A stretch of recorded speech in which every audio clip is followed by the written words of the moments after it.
नमस्कार। आप सभी का स्वागत है। लो BP, low blood pressure master class में। मेरी आवाज क्लियर है? ठीक है। दिक्कत होगी तो मैसेज कर दीजिएगा। आप सभी को म्यूट पर रखा गया है। ठीक है। इस सप्ताह हम लोगों ने जो टॉपिक लिया है वो है लो ब्लड प्रेशर। पिछले सप्ताह हमने हाई ब्लड प्रेशर पे क्लास ली थी। अभी हमने लो ब्लड प्रेशर पे क्लास ली। जिन्होंने हाई ब्लड प्रेशर को देखा है, काफी लोगों की डिमांड थी कि लो ब्लड प्रेशर पे भी क्लास लिया जाए, इसलिए यह क्लास है। तो लो ब्लड प्रेशर में हम लोग जानने वाले हैं रीजन्स के मैनेजमेंट के और सभी चीज़ों को, जो हम लोग का रेगुलर जो है कोर्स कंटेंट होता है। कुछ नई चीज़ों को भी ऐड किया गया जो आप लोग देखेंगे। जब ये पीडीएफ आपको मिलेगी तो ये सभी आइकॉन्स जो दिख रहे हैं उनको आप टच करके इनकी डिटेल के बारे में जान सकेंगे। सभी क्लिकेबल फॉर्मेट में मिलेंगे, मतलब ये जो भी है इसको क्लिक करिएगा इमेज को, तो उससे रिलेटेड जो इन्फॉर्मेशन आपको लिंक खुल जाएगा, आप देख सकते हैं आराम से। और ये जो जब आपको पीडीएफ मिलेगी तो ये आपको गूगल ड्राइव का लिंक मिलेगा इस तरह से। तो इस लिंक को क्लिक करेंगे, जब ये पीडीएफ आपके हाथ में होगी तो जितने भी कंटेंट है वो सभी आप देख सकेंगे। और ये वीडियो के दो लिंक दिए हुए हैं यूट्यूब के। आज का वीडियो एक लिंक पर जाएगा और कल का वीडियो फिर दूसरे लिंक पर जाएगा। तो 2 दिन के ये वीडियो होंगे। तो सबसे पहले ब्लड प्रेशर है क्या? तो इसको हाइपोटेंशन कहता है। हाइपो मतलब कम, टेंशन मतलब प्रेशर। ठीक है। तो पिछले बार हमने हाई ब्लड प्रेशर के बारे में बहुत सारी चीजें, एनाटॉमी और फिजियोलॉजिकल जानकारी मिली थी। तो इस बार कुछ चीज को ओमिट किया गया है। ये लो ब्लड प्रेशर के बारे में आज हम लोग जानने वाले हैं। तो जब ब्लड फ्लो करता है, हार्ट जब पंप करता है ना, तो आर्टरीज पर जो दबाव देता है, नसों पर, ऐसे कहें कि धमनियों पर जो दबाव देता है, ठीक है, उसकी दीवारों पर, तो वो जो प्रेशर नापा जाता है वो ब्लड प्रेशर कहलाता है। अगर ये दबाव कम है तो इसका मतलब है कि ब्लड प्रेशर है। नॉर्मली जो है, एक चार्ट मैं आपके साथ शेयर कर रहा हूँ, आप देख रहे हो राइट कॉर्नर में एक चार्ट। ठीक है। तो नॉर्मल ब्लड प्रेशर कितना है? ठीक है, 180/80। इसके ऊपर जाएगा तो ये हाइपरटेंशन के मतलब स्टेजेस होते हैं। हमारा ब्लड प्रेशर अगर इसके नीचे चला गया 120/80 से, तो वह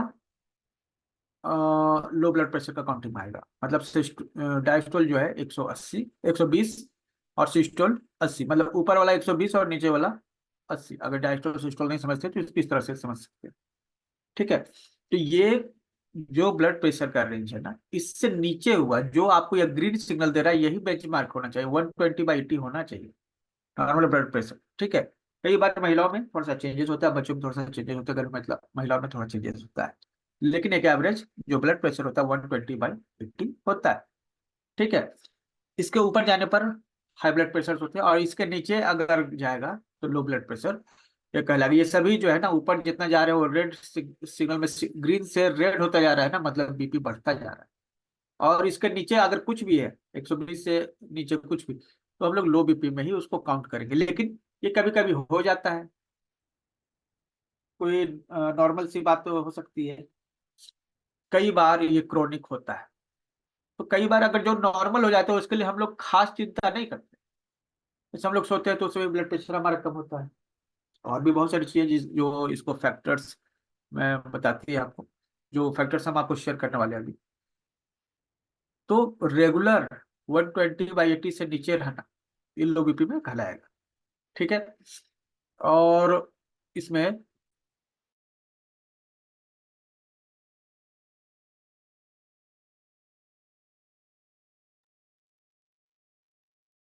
अब कई लोगों को जो है ना, ये 90/60 भी होता है। ठीक है। तो गंभीर लो बीपी का शिकायत है, हाइपोटेंशन की शिकायत है। तो इसके नीचे हालांकि हम सभी को, जैसे अभी देखिए, हाई बीपी 180/20 भी है और 130/80 भी है। या 130/90 भी। तो लेकिन एक क्रम है, सीरियल जो है। ठीक है, थोड़ा थोड़ा ग्रेजुअली इंक्रीज कर रहा है, उसी तरह बीपी जो है डिक्रीज कर रहा है तो ग्रेजुअली डिक्रीज कर रहा है। ठीक है, किसी व्यक्ति का 90/60, 90/60, ठीक है, सिस्टोल 90, डायस्टोल 60, 90/60 रहा है, तो वो गंभीर हम लोग कैटेगरी में गिन लेंगे लो बीपी को। इसके नीचे गया तो बहुत ही खराब कंडीशन। ठीक है, लेकिन एक चीज ध्यान रहे, अगर किसी व्यक्ति का 90/60 है और हमेशा से इतना ही रहता है, कोई दिक्कत नहीं है, कोई सिम्टम्स नहीं है, प्रॉब्लम नहीं है, तो कोई बात नहीं है। आपका बीपी किसी का हाई ही रहता है लेकिन वो कोई दिक्कत नहीं होती है, तभी कोई बात नहीं। दरअसल हमारी बॉडी का अपनी एडजस्टेबिलिटी है, हमारा बॉडी एडजस्ट कर सकता है बहुत सारी चीजों को। तो कई व्यक्ति लो ब्लड प्रेशर में ही एडजस्ट कर लेते हैं, उनका बॉडी एडजस्ट कर लेता है, तो उनको कोई सिम्टम्स नहीं आते, उनकी बॉडी की जरूरत जो है उसी ब्लड प्रेशर से मेंटेन हो जाती है। और कई व्यक्ति का हाई बीपी होता है लेकिन कोई दिक्कत नहीं होती, तो भी हम लोग जो है नाप रहे हैं उनको हाई बीपी कहते हैं, लेकिन एक्चुअली दिक्कत नहीं होती है, तो उनका बॉडी एडजस्ट हो गया है। तो अगर बॉडी एडजस्ट हो गया है ना, तो दैट इज नॉर्मल। ठीक है, चाहे जो भी रेंज हो। ठीक है, अब जो है तो हमें क्या देखना होगा, सिम्टम्स है कि नहीं बॉडी में। सिम्टम्स अगर नहीं है तो समझिए कि चलिए अच्छा बात है, कोई दिक्कत नहीं। तो क्या सिम्टम्स हो सकते हैं, जैसे हम कहें कि लो बीपी है। ठीक है, क्या क्या सिम्टम्स हो सकते हैं, चलिए एक एक करके देखते हैं। सबसे पहले चक्कर आना, फेंट होना। ठीक है, ये लो बीपी का जो है, क्योंकि ब्लड जो है ना ब्रेन तक पहुंच ही नहीं रहा है सही से, तो वो फेंटिंग हो जाता है। ठीक है, और कई बार मतलब कि कॉमन सिम्टम है लो बीपी का चक्कर आना। कई बार जो अचानक से ड्रॉप होता है उसको सिनकोप कहते हैं, SYNCOP, सिनकोप। ठीक है, तो ये अचानक से आता है। ठीक है, और फिर ठीक भी होता है, लेकिन अचानक से आता है ये कहीं भी हो सकता है। अब बाइक चलाते समय अगर अचानक से चक्कर आ गया, आप समझिए क्या हो सकता है। तो ये सडन जो ड्रॉप होता है ना, बहुत ही खतरनाक। ठीक है, और ब्लड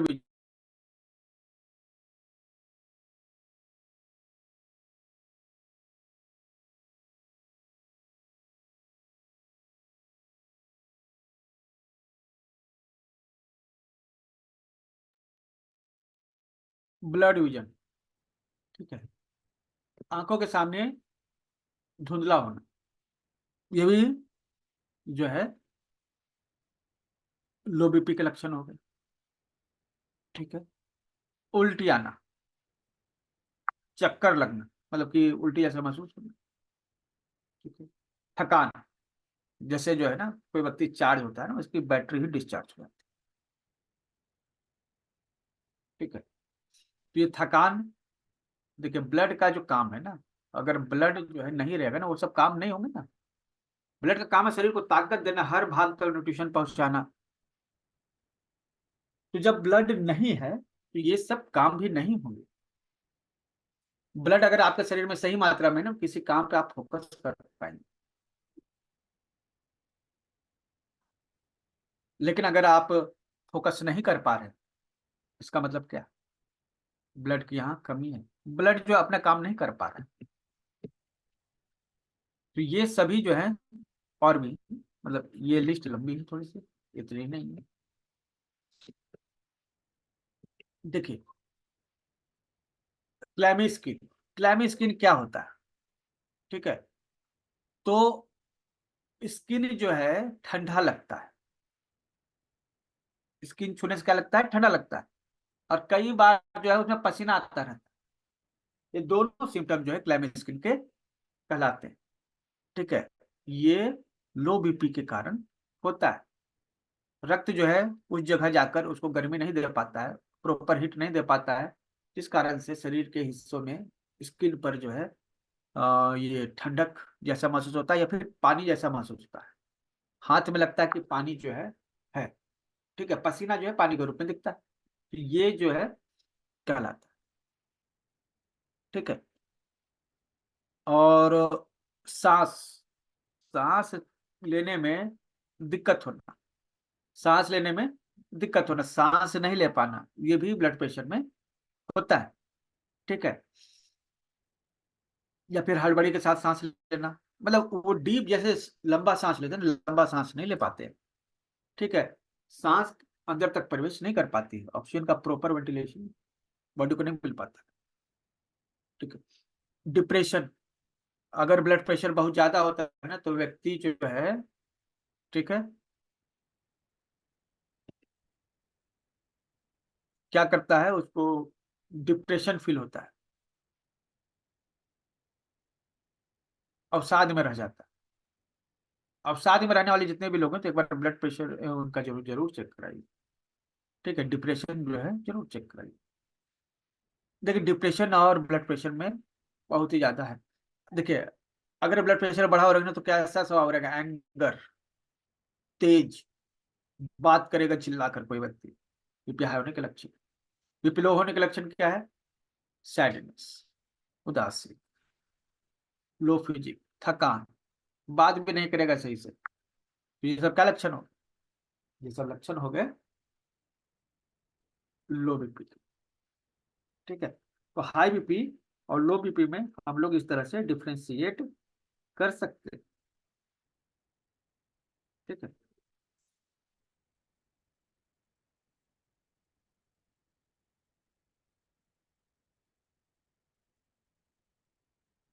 उसके बाद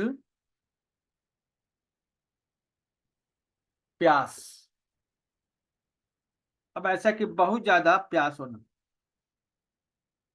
ठीक है, बहुत ज्यादा प्यास होना, ये भी आपको लक्षण है।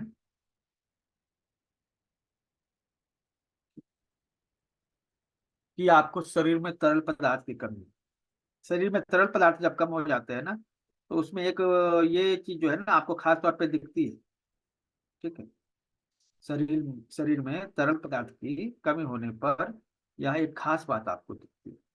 ठीक है, कि ऐसे तो बीपी लो होगा। ठीक है।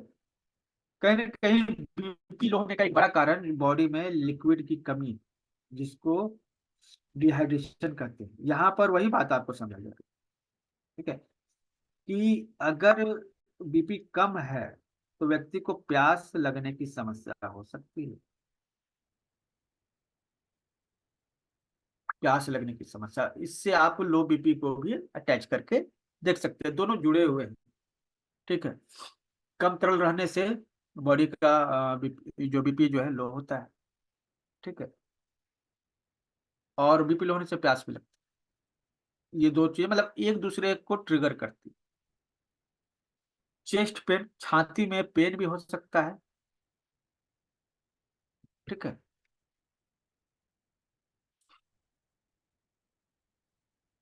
देखिए, ऑर्थोस्टैटिक हाइपोटेंशन 11 नंबर पॉइंट, इसको समझिए थोड़ा सा, 11 नंबर पॉइंट क्या करता है।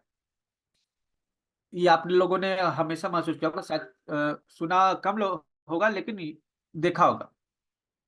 ऑर्थोस्टैटिक हाइपोटेंशन का मतलब है ना, कि जैसे आप बैठे हुए हैं चेयर पे काफी देर से, अचानक से उठे, या बेड पर लेटे हुए अचानक से उठे और आपको चक्कर आ गए। ठीक है। तो इसको ऑर्थोस्टैटिक हाइपोटेंशन कहते हैं, मतलब हाइपोटेंशन का ही एक प्रकार है। ये सब जो है कारण है जो हाइपोटेंशन आते हैं। ठीक है।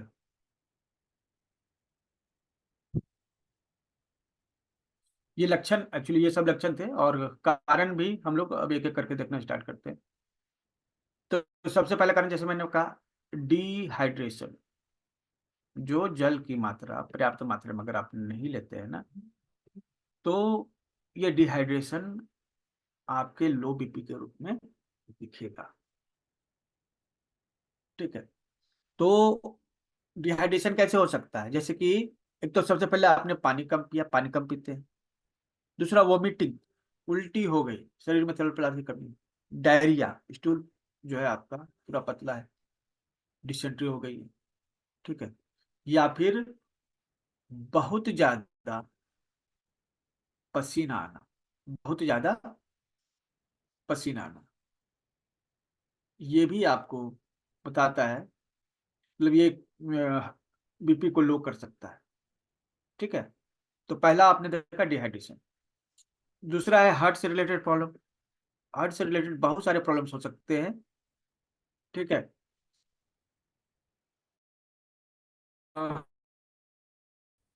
बॉडी कार्डिया, ब्रेडी कार्डिया, ये जो है इसका मतलब है, ब्रेडी मतलब कम, कार्डिया मतलब हार्ट। तो हार्ट का स्पीड कम है, तो उसको कहते हैं ब्रेडी कार्डिया। तो इस कारण भी बीपी लो होगा। ठीक है। या फिर वॉल्व जो है ना, उसमें स्टोनोसिस हो जाती है, जिसके बारे में हम लोगों ने शायद चर्चा की थी लास्ट वीक। उसके कारण वॉल्व में भी प्रॉब्लम होने से जो है बीपी लो हो सकता है। ठीक है। और कई बार हार्ट अटैक भी आता है, उसके पहले बीपी लो हो जाता है। तो हार्ट में प्रॉब्लम हो सकता है जिसके कारण भी बीपी लो हो सकता है। इंडोक्राइन इश्यूज भी। ठीक है। इंडोक्राइन इश्यूज मतलब जो ग्लैंड्स हैं, बहुत सारे ग्लैंड्स हैं जो ब्लड प्रेशर को रेज करने में और डाउन करने में एक इम्पोर्टेंट रोल देते हैं।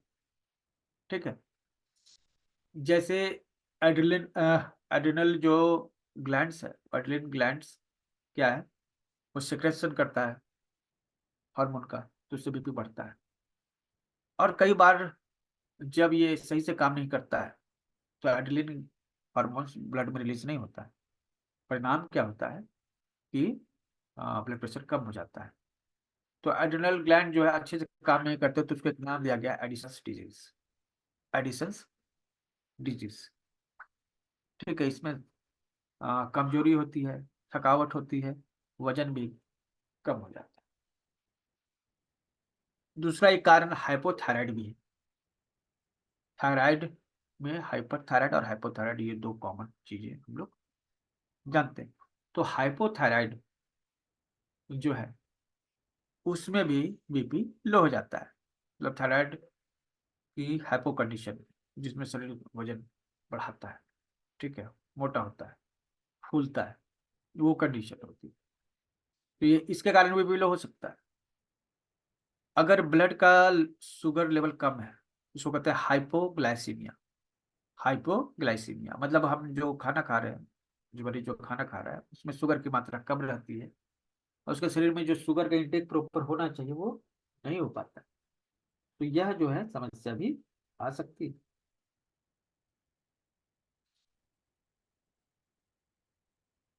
ठीक है। ये सभी बीपी लो कर सकते हैं। और सेप्टिसेमिया। ठीक है। सेप्टिसेमिया में क्या होता है ना, ये इन्फेक्शन हो जाता है ब्लड का, ब्लड में इन्फेक्शन हो जाता है। तो सेप्टिसेमिया ये एक बड़ा कारण है। ठीक है। बहुत सारे लोगों में होता है, मतलब बाकी अब की अपेक्षा बड़ा नहीं है, लेकिन यह भी एक कारण है बाकी कारणों में से। ठीक है। इसका मेन कारण तो आपका दो, एक डिहाइड्रेशन है, एक हार्ट इश्यूज है, दूसरा तीसरा इंडोक्राइन की प्रॉब्लम है। बाकी चीजें हैं। ठीक है। लेकिन मेन जो है मैंने ऑर्डर जो रखा है उसी में। ब्लड लॉस, चोट लग गया, खून बह गया, हैमरेज हुआ, दांत से खून आ रहा है, पैर से खून हो रहा है, नाक से खून आ रहा है, पीरियड में खून आ रहा है, खून लॉस हो रहा है, ब्लड लॉस हो रहा है। ठीक है। पेट में जो है ब्लड लॉस हो रहा है हेमरेज के रूप में, कहीं पर अंदर जो स्टोमक है, इंटेस्टाइन है, उसमें कट है, अल्सर है, ब्लड रिस रहा है, वहां भी। ये कोई भी जो कंडीशन है ना, ये बीपी को लो कर सकती है, ये बीपी को लो कर सकती है। ठीक है।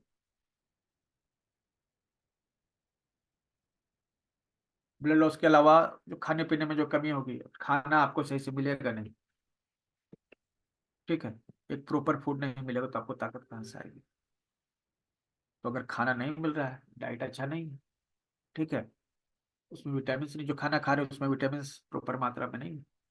ठीक है, जैसे आयरन नहीं है उसमें, विटामिन B12 नहीं है, तो क्या है ना, ब्लड का फॉर्मेशन नहीं होगा।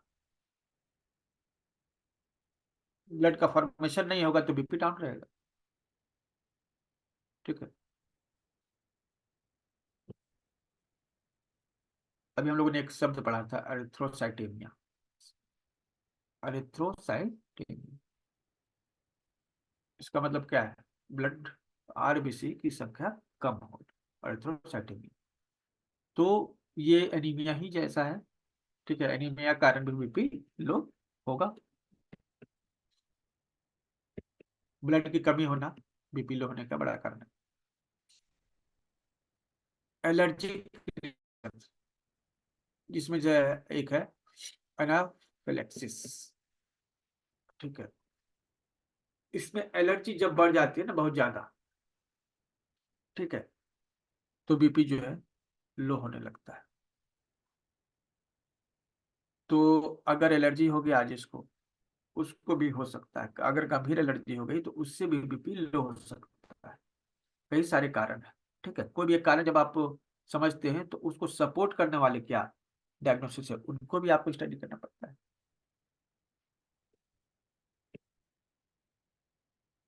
हाँ, और ये मैंने अभी बताया था, ऑर्थोस्टैटिक हाइपोटेंशन।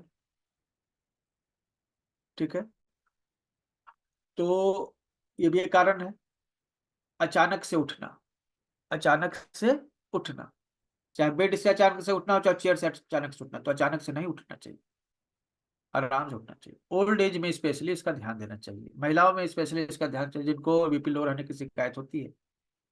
महिलाओं को ज्यादातर इसलिए रहती है कि उन्हें रेगुलर जो है ब्लड लॉस होता है हर मंथ। और बूढ़े जो होते हैं उनमें ब्लड ऑलरेडी कम हो जाता है शरीर की जो नीड है उसकी अपेक्षा, तो उनको भी जो है इसका हिसाब रखना चाहिए, अचानक से नहीं उठना चाहिए। ठीक है, और अचानक से उठना तो और भी कई कारण से निषेध है। हो सकता है कि आपकी मतलब कि गलत पोस्चर में उठने से आपके कमर में कहीं पर कोई नर्व दब जाए, तब आपको आगे गंभीर परिणाम भुगतने पड़ सकते हैं। तो ऑर्थोस्टैटिक हाइपोटेंशन बहुत सारे लोगों को होता है। ठीक है, उनको पता भी नहीं चलता कि बीपी के लक्षण, लो बीपी के लक्षण। लो बीपी के लक्षण जो है ना, एनीमिया के लक्षण भी हो सकते हैं। ठीक है, लो बीपी के लक्षण एनीमिया के लक्षण भी हो सकते हैं, काफी सिमिलर होते हैं दोनों। ड्यूरली मेडिएटेड हाइपोटेंशन, अब ये क्या है ना, ब्लड वगैरह सब कुछ तो ठीक है, लेकिन ब्रेन से जो है ना, ब्रेन से एक प्रॉपर मैसेज नहीं जा रहा है। ठीक है, हार्ट को प्रेशर बढ़ाने के लिए एक प्रॉपर मैसेज ब्रेन से जो मिलना चाहिए ना, वो नहीं मिल रहा है। ठीक है, तो ये क्या है, आपके न्यूरल कनेक्टिविटी में, मतलब ब्रेन में जो है ना प्रॉब्लम है। ठीक है, ब्रेन में प्रॉब्लम है जिसके कारण मतलब कि बाकी कोई प्रॉब्लम नहीं, लेकिन ब्रेन जो है प्रॉपर एक सिग्नल नहीं दे पा रहा है।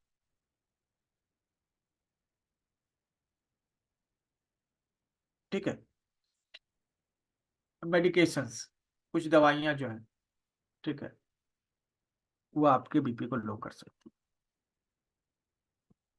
ठीक है, तो अगर दवाइयों से आपकी बीपी लो हो जाती है तो आप अपने डॉक्टर से या जो आपको प्रिस्क्राइब करते हैं उनसे कंसल्ट कर लीजिए। प्रेगनेंसी के दौरान भी जो है बीपी लो हो जाता है अर्ली स्टेज में। ठीक है, तो ये बहुत जरूरी है कि बीपी मेंटेन किया जाए, इसलिए महिलाओं को जो है ब्लड जो है मेंटेन करने की बात कही जाती है। एनीमिया वगैरह से उन्हें बचा कर रखने की बात की जाती है, उनको बहुत जरूरत है। और गर्भवती महिलाओं में अधिकतर जो बीमारियां है ना, उनके लो ब्लड लेवल से ही जो है होती है।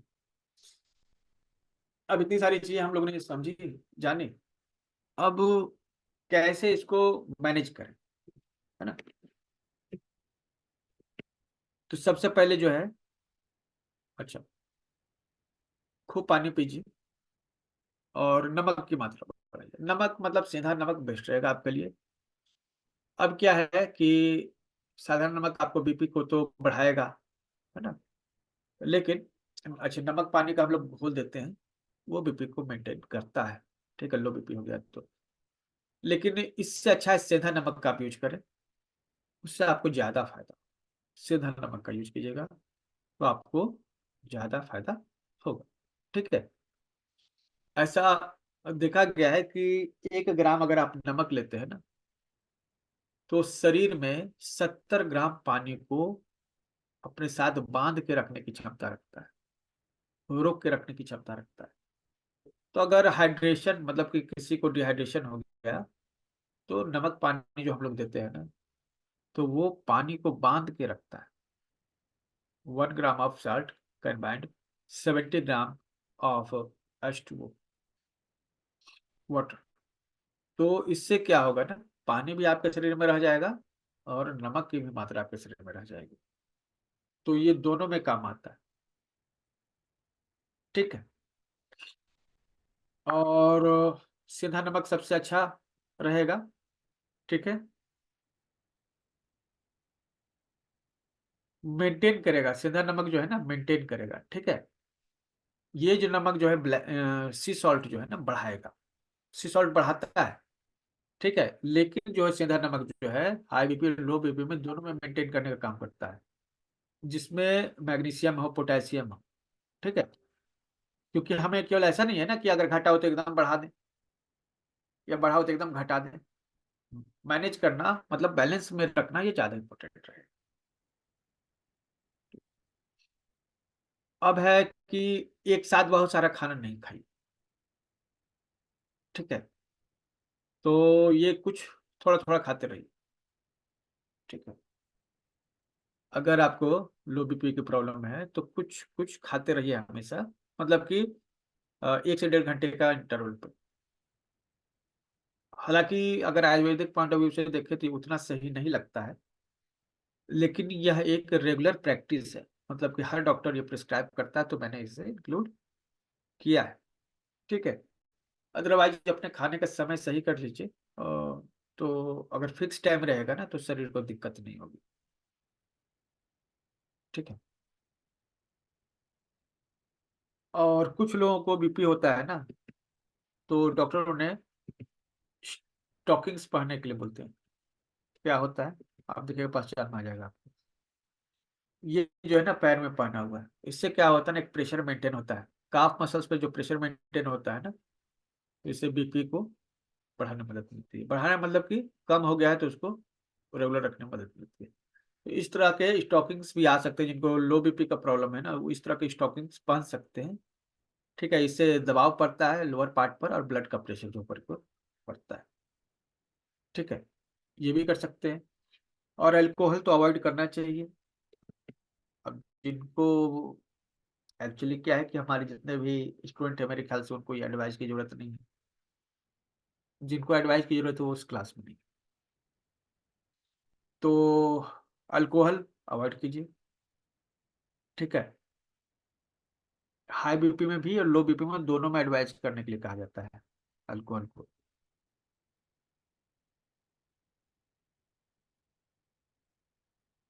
बहुत ज्यादा देर तक खड़े रहने वाले जॉब जो है ना, ठीक है, वो आपको बीपी लो कर सकते हैं।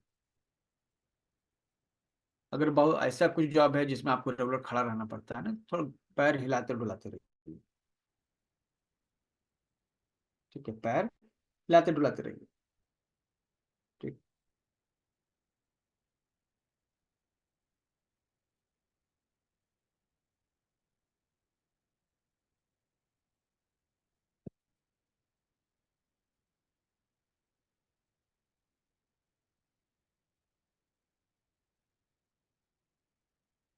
बेड से धीरे धीरे उठना है, जैसा कि मैंने बताया, अचानक से नहीं उठना है, और रिस्क लेने की जरूरत नहीं। एक्सरसाइज कीजिए जो एक्टिविटी को मेंटेन करे, शरीर में एनर्जी को मेंटेन करे। ठीक है, तो ये आपको एक्सरसाइज होने चाहिए जो रिदम के साथ, मतलब ऐसा नहीं कि अचानक से दौड़ने लगे। ठीक है, पहले वार्म अप कीजिए, उसके बाद कार्डियोवास्कुलर एक्सरसाइज कीजिए, ऐसे मतलब स्लो मोशन में एक्सरसाइज कीजिए। ठीक है, तो अपना एक डाइट चार्ट बना लीजिए, ये एक्सरसाइज का चार्ट बना लीजिए, क्या क्या करना क्या क्या नहीं करना। कुछ योग हम बता देंगे अभी, उनको आप कर सकते हैं। कैफीन, अचानक से अगर आपको बीपी लो हो जाए, कॉफी का पाउडर 1 चम्मच पी लीजिए, वो आपका मतलब कि ऐसा नहीं कि कॉफी बना के, अगर 1 चम्मच आधा चम्मच आप कॉफी का पाउडर जो है, जिसको कॉफी ही कहते हैं, कॉफी का पाउडर मतलब कॉफी हुआ, लेकिन एक्चुअली कॉफी के दाने भी होते हैं ना, ठीक है। तो ये कॉफी जो है बीपी को बढ़ाने में बहुत ही इंपॉर्टेंट है और बहुत ही जल्दी काम करता है। तो कैफीन जो है, आप इसका यूज कर सकते हैं अपने ब्लड प्रेशर को लो से हाई करने के लिए, ठीक है। अभी ये जो है ऑर्थोस्टैटिक हाइपोटेंशन, मतलब जो खड़े होते हैं उसमें जो है चक्कर आने लगते हैं, तो वैसे अगर किसी को होता है ना, तो जब आप लेटते हैं तो थोड़ा सा हेड को बेड से ऊपर रखिए, एलिवेटेड रखिए, ठीक है।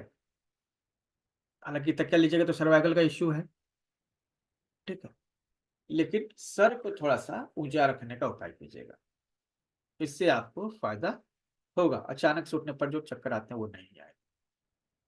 और अगर दवाई वगैरह ले रहे हैं, और दवाई से हो सकता है कि दवाई से आपको प्रॉब्लम है, तो दवा जो है वैसा दवा को डॉक्टर से मिलकर जिसने आपको प्रिस्क्राइब किया उसको मत करवाइए, कुछ उसका अल्टरनेटिव लीजिए, ठीक है। धीरे धीरे जो है पानी पीजिए, आराम से बैठिए। पानी, हमें तो पानी पीना ही है, ठीक है। और गर्म पानी पीजिएगा तो ज्यादा अच्छा, गर्म पानी पिएंगे तो ज्यादा अच्छा। तो क्या करना है, सिप सिप करके पीना है, अचानक से नहीं पीना है, सिप सिप करके पानी पीजिए। ये आपको जो है बीपी को बढ़ाने में मदद करेगा, जो लो हो गया है उसको एक ग्रेजुअली ऊपर लाएगा, ठीक है। इसके अलावा अपने शुगर के लेवल को चेक करते रहिए, ठीक है। स्टेबल शुगर रहना चाहिए, क्योंकि अगर शुगर कम हो तो बीपी लो होगा और चक्कर आएगा, ठीक है। तो इसके लिए आपको ध्यान देना होगा, मतलब बीपी लो होना भी उतना ही खतरनाक है जितना हाई होना खतरनाक है। शुगर कम होना भी उतना ही खतरनाक है जितना हाई होना खतरनाक है, दोनों ही खतरनाक है। तो हमें एक मेंटेन करना पड़ेगा लेवल। और अगर कुछ दवा की जरूरत पड़ी तो आप अपने जो डॉक्टर है, जो वैद्य है, उनसे मिलकर दवा ले सकते हैं। और ऐसे तो सबको जरूरत नहीं है, लेकिन एक बार जब आपको लो बीपी का प्रॉब्लम हो गया है ना, तो अपना बीपी को मॉनिटर करते रहिए, ठीक है। हालांकि मॉनिटरिंग का सिस्टम जो है ना, हमें पर्सनल लेवल पे पसंद नहीं। अब कहें कि भाई पर्सनल लेवल पे पसंद तो नहीं, रेगुलर जब आप मॉनिटर करते हैं ना, जिस चीज को आप रेगुलर मॉनिटर करते हैं ना, वो इम्प्रूव नहीं करेगा, मतलब वो, मतलब उसमें बीमारी घटेगी नहीं, बढ़ जाएगी।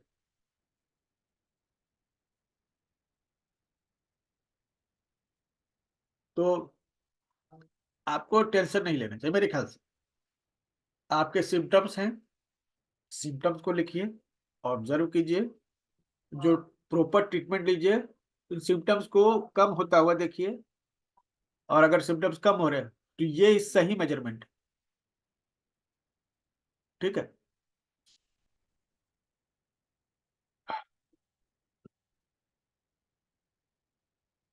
अब आयुर्वेद में क्या है, देखिए जब आयुर्वेद में आप आ जाते हैं तो उसमें क्या होता है ना, वात दोष जो है इसको कहते हैं, ठीक है।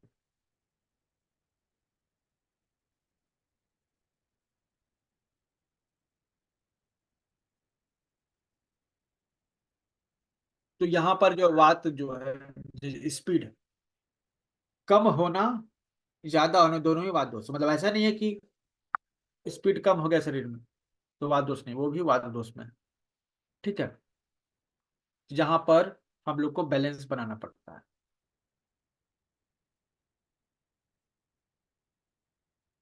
इसका जो मूल कारण है मेरे नजर में, वो है मंदाग्नि। मंदाग्नि मतलब मंद अग्नि, लो डाइजेस्टिव, मतलब कि भूख जो है कम लगना, ये जो है मंदाग्नि मतलब भूख कम लगना। अगर जिस व्यक्ति को मंदाग्नि है उसका भोजन सही से पचेगा नहीं, और पचेगा तो उससे रक्त की मात्रा नहीं बन पाएगी, फूड एनर्जी जो है आपको नहीं मिल पाएगी, ठीक है। तो ये लो बीपी का एक कारण हो सकता है, क्योंकि इसे न्यूट्रिशन नहीं मिलता। अगर अग्नि नहीं है ना, तो न्यूट्रिशन नहीं है। आयुर्वेद में जो है ना, आयुर्वेद का एक नाम है काय चिकित्सा। काय मतलब अग्नि, अग्नि, और चिकित्सा मतलब ट्रीटमेंट। तो ये माना जाता है कि आयुर्वेद का मतलब ही है अग्नि की चिकित्सा। तो आप कहें कि इसके अलावा भी तो और तत्व हैं। पृथ्वी तत्व है, वायु तत्व है, जल तत्व है, आकाश तत्व है, केवल अग्नि तत्व ही क्यों? तो जितने भी तत्व है ना, वो अग्नि के प्रभाव में ही अपना रूप बदलते हैं। नेचर में जो चीज जैसा है उसी तरह आप उसको उपयोग नहीं कर सकते हैं। अग्नि जब तक नहीं रहेगी, उसको आपके शरीर के लायक नहीं बना पाए। अग्नि क्या है ना, जैसे आप भोजन खा रहे हैं, ठीक है, तो भोजन में जो न्यूट्रिशन है, भोजन में जो न्यूट्रिशन है, ठीक है, वो न्यूट्रिशन शरीर के लिए वैसे काम नहीं करता। शरीर के लिए जो प्रोटीन की जरूरत है, ठीक है, वो शरीर खुद बनाता है। उसको बनाने के लिए आपका क्या चाहिए? Amino acid. जो आप जैसे प्रोटीन भोजन लेते हैं, तो प्रोटीन एज इट इज ऐसे शरीर में नहीं चला जाता है। वो प्रोटीन जो है आपका अग्नि के प्रभाव में टूटता है, पचता है, और एमिनो एसिड बन जाता है। उस एमिनो एसिड से अलग अलग तरह के बिल्डिंग ब्लॉक्स तैयार किए जाते हैं, जिनको हम लोग प्रोटीन कहते हैं। हर काम के लिए कुछ ना कुछ प्रोटीन की जरूरत पड़ती है, और इस प्रोटीन को बनाया जा सकता है एमिनो एसिड से। और एमिनो एसिड को प्रोटीन से लाया जा सकता है, मतलब बाहर से आपने जो प्रोटीन लिया, जो भोजन लिया, उसको तोड़ा गया, ठीक है। तो अग्नि अगर नहीं है, तो आपका भोजन सही से पचेगा नहीं। शरीर में जो टिश्यूज हैं वो नहीं बनेंगे, ब्लड नहीं बनेगा, और ब्लड नहीं बनेगा तो फिर ब्लड लो ही रहेगा। तो लो ब्लड प्रेशर मतलब एनीमिया, या फिर लो ब्लड क्वांटिटी। तो ब्लड कम रहेगा तो लो बीपी होगा ही। तो ये एक बड़ा कारण है, ठीक है। अगर भोजन आपके शरीर में सही से न्यूट्रिशन नहीं दे रहा है, तो ये एक बड़ा कारण है कि आपको लो बीपी हो सकता है। टॉक्सिक बिल्डअप, जिसको आम कहते हैं। आम मतलब वो पेड़ों पर लगने वाला आम नहीं। हम जो खाना खाते हैं, या तो पचता है या फिर सड़ता है। सड़ेगा तो उससे गैस बनेगा, आपको दिक्कत होगी। पचेगा तो फिर आपको जो है ना, अच्छा महसूस होगा, स्ट्रांग महसूस होगा। तो अगर अच्छा महसूस हो रहा है, इसका मतलब क्या है? इसका मतलब वो भोजन जो है, वो आपको ताकत दे रहा है, वो पच रहा है। और अगर आपको गैस बन रहा है, इसका मतलब भोजन पच नहीं रहा है, वो क्या है? सड़ रहा है। तो जो सड़ता है भोजन, उससे आम बनता है, ठीक है, आम रस, ठीक है। यह सड़ा हुआ भोजन है। और ये सड़ा हुआ भोजन होने का ही मतलब है कि आपके शरीर में रक्त नहीं बन पाया जितना बनना चाहिए, क्योंकि तो बन गया आम, आम रस, ठीक है। ये जो है पित्त के साथ मिलके आम पित्त बनाता है, कफ के साथ मिलके आम कफ बनाता है, और वात के साथ मिलके आम वात बनाता है, ठीक है। सड़ा हुआ भोजन वात पित्त कफ के साथ मिलकर, दोषों के साथ मिलकर एक बड़ा दोष पैदा करता है, ठीक है। तो ये आम जो है, जो टॉक्सिक है, जो शरीर के लिए है, वो बनता है अपूर्ण पाचन से। सही से पाचन नहीं हुआ भोजन का, इसलिए। इसका कारण सही कहिए तो वो अग्नि कमजोर होना, मंदाग्नि। तो इसका क्या ट्रीटमेंट दे? अगर ये तीन मेन कारण है आयुर्वेद के हिसाब से, तो पहला जो है कि वात दोष को बैलेंस कीजिए, ठीक है।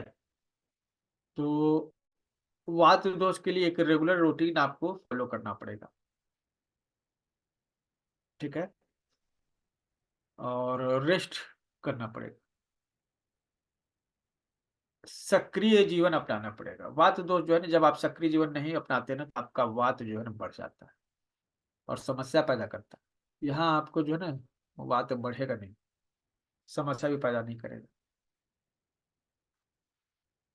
ठीक है। तो पहला है कि वात दोष। दूसरा है कि ऐसा भोजन लीजिए जिससे आपके शरीर को पोषण मिले। ठीक है। और ऐसा भोजन जिसमें, इसमें क्या है, सूप। सूप मतलब कि किसी सब्जी को आप बनाते हैं तो उसका जो रस होता है गर्म, वो सूप हो गया। ठीक है। स्ट्यूज, स्ट्यूज मतलब कि जब भोजन को आप भाप लगाकर पकाते हैं। एक बहुत ही आसान तरीका है। आप जो भोजन कर रहे हैं इसमें आप तेल डालते हैं, मसाले डालते हैं, क्या क्या डालते हैं। एक बर्तन लीजिए, उसमें सभी कटी हुई सब्जियां, तेल और मसाले अच्छे से मिलाकर डाल दीजिए, और पानी भी डाल दीजिए, और उसको ढक दीजिए। इसमें कुछ फ्राई नहीं कर रहे हैं, क्या कर रहे हैं, भोजन को फ्राई नहीं कर रहे हैं, लेकिन वो भोजन धीरे धीरे कुक हो रहा है। इसको स्ट्यू करना करते हैं। ठीक है। और ये भोजन बहुत ही पौष्टिक होगा, क्योंकि इसमें जो तेल होगा ना, वो बेहतर तरीके से मिलेगा, वो एकदम डीप फ्राइड ऑयल नहीं होगा। क्योंकि तेल भी जरूरी है शरीर में, जो हमारे जो जैसे विटामिन ए है, वो तेल में ही घुलता है।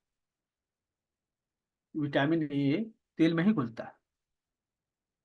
और विटामिन सी ये पानी में घुलता है। ठीक है। तो आपको आपके भोजन में तेल होना चाहिए, ताकि वो उस विटामिन ए के साथ मिलकर आपके शरीर में ऑब्जर्व हो सके। मतलब आप खाइएगा, जैसे आप गाजर खा रहे हैं, लेकिन आप खा रहे हैं, आपका विटामिन ए मिल नहीं रहा उससे। क्यों? क्योंकि आप तेल के साथ नहीं खा रहे। इसीलिए जो है गाजर, गाजर जो है कच्चा लोग खाते हैं सलाद के रूप में। हाँ, ये फायदा करेगा। इससे आपको फाइबर मिलेगा, जिससे आपका ब्लड शुगर कम होगा, आंतों की सफाई होगी। लेकिन आप कहिए कि इससे हमको विटामिन ए मिल रहा है, हमारी आंखें तेज होगी, तो ऐसा नहीं है। गाजर को सब्जी के रूप में खाइए। तब आप जब सब्जी बनाएंगे तो उसमें तेल डालिएगा। तेल जो है उसके विटामिन ए के साथ कनेक्ट होगा, और फिर आपके शरीर में वो विटामिन ए ऑब्जर्व करने लायक होगा। तो आपको विटामिन ए चाहिए ना, अगर गाजर खा रहे हैं, ठीक है, तो थोड़ा सा तेल के साथ खाइए, हल्का सा तेल के साथ स्टीम कर दीजिए उसको। तो स्टीम करने का भी जो तरीका बताइए उससे, या हल्का सा फ्राई कर सकते हैं घी में या तेल में। तो करने का मतलब है गाजर का जूस पीना है ना, तो इसका मतलब क्या है कि आप फाइबर के लिए उसको ले रहे हैं। ठीक है। गाजर का जूस अगर आप ले रहे हैं फाइबर के लिए, तो कच्चा खाइए गाजर के जूस की जगह। और अगर आप उसमें विटामिन ए चाहते हैं, तो उसके लिए गाजर का हलवा खाना बनेगा। तो अभी के समय में गाजर का हलवा खूब खाइए। गाजर का हलवा अभी खाने का सही समय है। तो गाजर का हलवा आपको ज्यादा फायदा करेगा गाजर के जूस से। ठीक है। और अगर आपको जूस जो है पीना है तो कोई दिक्कत नहीं है, लेकिन उससे अच्छा है कि आप गाजर कच्चा चबा जाइए। या तो हलवा खाइए या फिर कच्चा चबाइए। कच्चा चबाने से क्या होगा, दांतों का एक्सरसाइज होगा पहली चीज, और उसमें फाइबर जो है ना, उसमें ज्यादा फाइबर मिलेगा आपको। ये आपके आंतों के लिए बहुत जरूरी है। ठीक है। तो यहाँ पर जो लो बीपी की कंडीशन में आप जो है ना, गाजर का हलवा ही खाइए। सेम कहानी जो है, अभी कुछ लोग ये खाते हैं, पानी फल जो होता है वो सिंघाड़ा होता है, पानी में मिलता है। ठीक है। वो जो है ना, उसको भी आप हलवा बनाकर ही खाइए। ठीक है। जो वेजिटेबल्स हैं, कच्चे भोजन मत लीजिए इस कंडीशन में, लो बीपी में। आप जो है गर्म भोजन ही लीजिए। ठंडा भोजन भी नहीं लीजिए, गर्म भोजन ही लीजिए। क्योंकि जब आप गर्म भोजन करते हैं, देखिए एक साइंस है इसका, हम लोग स्वर विज्ञान में जानते हैं कि जब हम लोग खाना खाते हैं, हमारा दायां स्वर चलना चाहिए, हमारा राइट ओर से सांस चलते रहना चाहिए। और खाना खाने के 1 घंटे बाद तक, 1 घंटे पहले और 1 घंटे बाद तक, ये जो समय है 2 घंटे का, उसमें राइट स्वर चलना चाहिए। तो राइट स्वर चलने के लिए आपके पास, अगर आपकी प्रैक्टिस में है, राइट स्वर चलाना जानते हैं खाना खाने के पहले और बाद में, तो ठीक है। नहीं जानते हैं तो उसका क्या उपाय है कि गर्म जब आप खाना खाइए ना, आपका राइट स्वर ऑटोमेटिकली चलता रहेगा। खाना खाने के बाद आप कुछ गर्म सूप ले सकते हैं। गर्म पानी नहीं। पानी देखिए, पानी गर्म हो चाहे ठंडा हो, लेकिन उसकी उसका जो सेल्फ जो है ना, क्वालिटी, वो ठंडा ही। आप जो गर्म पानी कह रहे हैं ना, इस सादा अगर गर्म पानी लेते हैं ना, पेट में जाके वो ठंडा ही हो। ठीक है, क्योंकि उसकी प्रकृति है ठंडा होना। तो आप गर्म पानी की जगह इस कंडीशन में आप सूप लीजिए। ठीक है, ये काम करेगा। और सब्जी का सूप ले सकते हैं, टमाटर का सूप ले सकते हैं, तीखा सूप ले सकते हैं, कोई दिक्कत नहीं। अभी सब। और गर्म मसाले, मसाले जो हैं, देखिए, एक व्यक्ति ने हमसे पूछा कि ऐसे कौन सी चीज है जो जिसको आप फ्रिज में भी डाल दीजिएगा तो भी वो गर्म रहेगा। हिमालय पर्वत पर सबसे ऊंची चोटी पर ले जाइएगा तभी वो गर्म ही रहेगा। तो सोचने वाली बात हो। ठीक है, तुरंत जवाब हमें नहीं मिला, बहुत दिमाग लगाया। बाद में उसने जवाब दिया, बोला कि गरम मसाले। ये गरम मसाले हमेशा गर्म ही रहते हैं। भले वो ठंडे हो, लेकिन नाम उसका गरम है, और वो गरम मसाले ही कर रहे हैं। तो गरम मसाले जो है ना, अपने डाइट में शामिल कीजिए। जब आप सूप बनाइए ना, उसमें गरम मसाले जरूर दीजिए। इसमें खास तौर पे नाम लूंगा लहसुन का, अदरक का, दालचीनी भी है। ठीक है, और ऐसे तो लंबी लिस्ट हो जाएगी, लेकिन मेथी भी, काफी सारी चीजें। और मेथी का साग इस समय जो है खाना, इस सीजन में बेहतरीन है। ये शरीर को गर्म रखता है। जिनको लो बीपी का प्रॉब्लम है ना, उनको बीपी को रेज भी करता है, बढ़ाता भी। तो गर्म जो भोजन आप करते हैं ना, इससे आपका राइट सोर्स चलने लगता है। और राइट सोर्स चलने लगता है तो वो भोजन सही से पचेगा, फिर आपको बीपी का प्रॉब्लम नहीं होगा। लो बीपी का प्रॉब्लम नहीं, लो बीपी का अगर प्रॉब्लम है तो लेफ्ट नॉस्ट्रिल को बंद करके राइट नॉस्ट्रिल से ज्यादा सांस चलाइए। राइट नॉस्ट्रिल चलेगी ना, बीपी बढ़ेगा। अगर नीचे हो गया तो नेचुरल वे से बढ़ेगा, जबरदस्ती नहीं। तो ये आप जो है जरूर ये उपाय कीजिए। ठीक है, तो ये, अच्छा, और भी कुछ उपाय आयुर्वेद के हिसाब से। गर्म चीजें पीना, जैसे कि हमने कहा, चाय की जगह आप कॉफी पी सकते हैं। चाय पीजिएगा तो आप वो जो है ना, हर्बल टी पीजिए,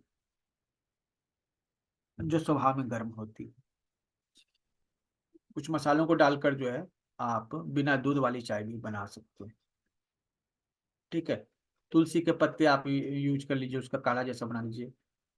थोड़ा कड़वा लगता है, गुड़ डाल लीजिए, गुड़ डाल के मतलब कि आप पीजिए। ठीक है, तो ये आपका डाइजेशन को भी मजबूत करेगा। गुड़ जो है डाइजेशन को भी मजबूत करेगा। तो इस तरह का कुछ गर्म चीज पीजिए। है ना, हम लोग इसको काढ़ा का नाम देते हैं, लेकिन आप तो चाय जैसा ही पी जाइए। चाय भी एक तरीका का काढ़ा है, काढ़ा ही है वो।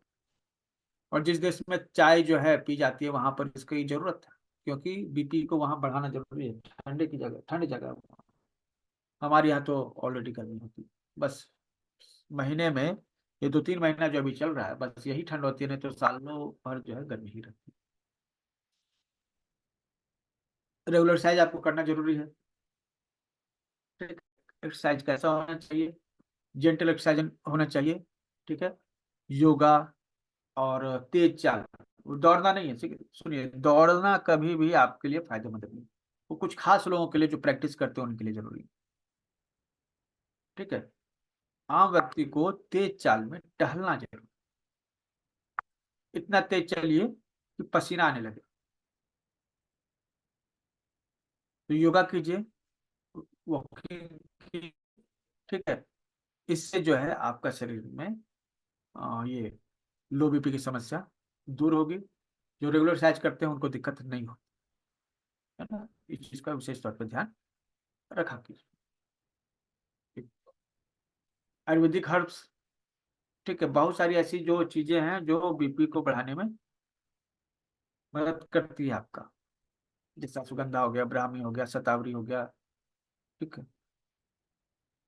शतावरी आपको बहुत मिलेगा।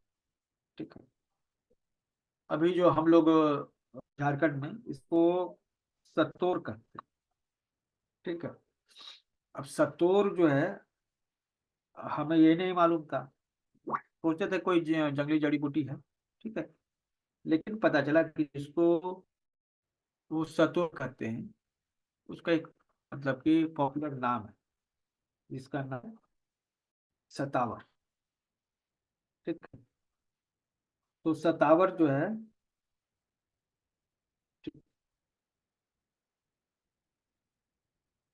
जो है बहुत ही ज्यादा काम आता है। सतावर का चूर्ण आता है। ठीक है, सतावर का चूर्ण को आप रात को दूध के साथ ले सकते हैं। आप ले सकते हैं।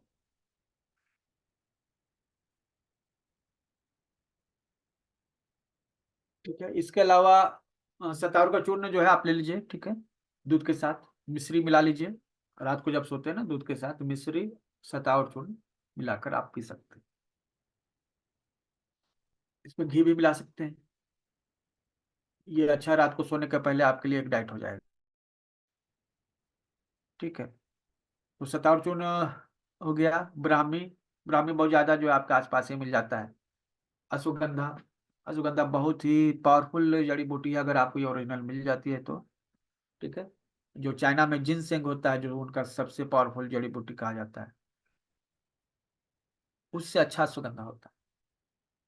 हमारा अश्वगंधा उनके जिनसेंग से बहुत ज्यादा पावरफुल है, लेकिन समस्या है ना कि इंटरनेशनल मार्केट में हम लोग हल्ला तो बहुत करते हैं आयुर्वेद आयुर्वेद का, लेकिन जितना रिसर्च जो है वो चाइना ने किया है आयुर्वेद पर, उतना हम लोगों ने नहीं किया। खुद जो है बालकृष्ण जी बता रहे थे शायद उस समय कि 15,000 से ज्यादा पौधों पर रिसर्च करके, उसका मतलब कि पूरा लिस्ट तैयार करके चाइना जो है उसको यूज कर रहा है आयुर्वेद में। हमारे यहाँ लगभग 400-500 इस तरह के मेडिसिन पे रिसर्च चल रहा है। हम लोग के यहाँ ज्यादा जड़ी बूटियां हैं उनकी अपेक्षा, लेकिन उन्होंने रिसर्च किया और उसमें रेगुलर रिसर्च किया, और हमसे अभी आगे हैं। अगर वर्ल्ड मार्केट की बात की जाए तो आयुर्वेद में हमारा जो प्रेजेंस है चाइना की अपेक्षा बहुत ही कम है। तो इस पर बहुत ज्यादा काम करने की जरूरत है। जब स्वामी जी खुद बोल सकते हैं कि बालकृष्ण जी जब खुद बोल रहे हैं हम लोग ने जितना रिसर्च किया है, चाइना ने उसने बहुत ज्यादा रिसर्च किया, तो जरूर कोई बात है। तो चाइना अपने रिसोर्स का दोहन करना जानता है, उसके पास ये रिसोर्स है, उसको यूज करता है। हम लोग के यहाँ भी अश्वगंधा जो है उतना पॉपुलर जो है नहीं है जिनसेंग के मुकाबले, जबकि ये ज्यादा पावरफुल है जिनसेंग से। तो ये आपको बीपी बढ़ाने में मदद करा। आप सतावर के साथ अश्वगंधा का ले सकते हैं पाउडर, आधा चम्मच सतावर चूर्ण, आधा चम्मच जो है अश्वगंधा पाउडर। ठीक है, एक चम्मच घी। ठीक है, अच्छे से फेंट के दूध में। और दूध में कैसे, गर्म दूध में फेंटना है। और ध्यान रहे कि चम्मच डाल के नहीं फेंटना है। एक गिलास जो है दूध लीजिए, एक गिलास खाली जो है गिलास लीजिए। और ये जो मिक्स मैंने कहा, एक चम्मच घी, और उसमें अश्वगंधा पाउडर, सतार पाउडर आधा आधा चम्मच या एक एक चम्मच भी मिला सकते हैं। ठीक है। और दोनों को घोलिए। उसमें कुछ मतलब कि 2-3 चुटकी जो है आप हल्दी मिला दीजिए। ठीक है, मिश्री मिला दीजिए स्वाद के लिए। और एक गिलास से दूसरे गिलास में डालना है दूध को। और ध्यान रहे ये डालते समय झाग आ जाना चाहिए, मतलब कि दूध में झाग आ जाना चाहिए। अब जो है आप पूरा गिलास दूध लीजिएगा तब तो वो दूध गिर जाएगा ना, इसलिए पौन गिलास दूध लेना पड़ता है। बड़ा गिलास लीजिए, उसमें पौन गिलास दूध लीजिए। और फेंटिए अच्छे तरीके से। अगर झाग आ जाए तो यह आपके लिए बेस्ट हो गया। ठीक है, बिना झाग के पीजिएगा, उससे क्या होगा ना, पेट में उसको मिक्स करने में ताकत लगेगी। आप खुद ही बाहर मिक्स कर दीजिए। ठीक है।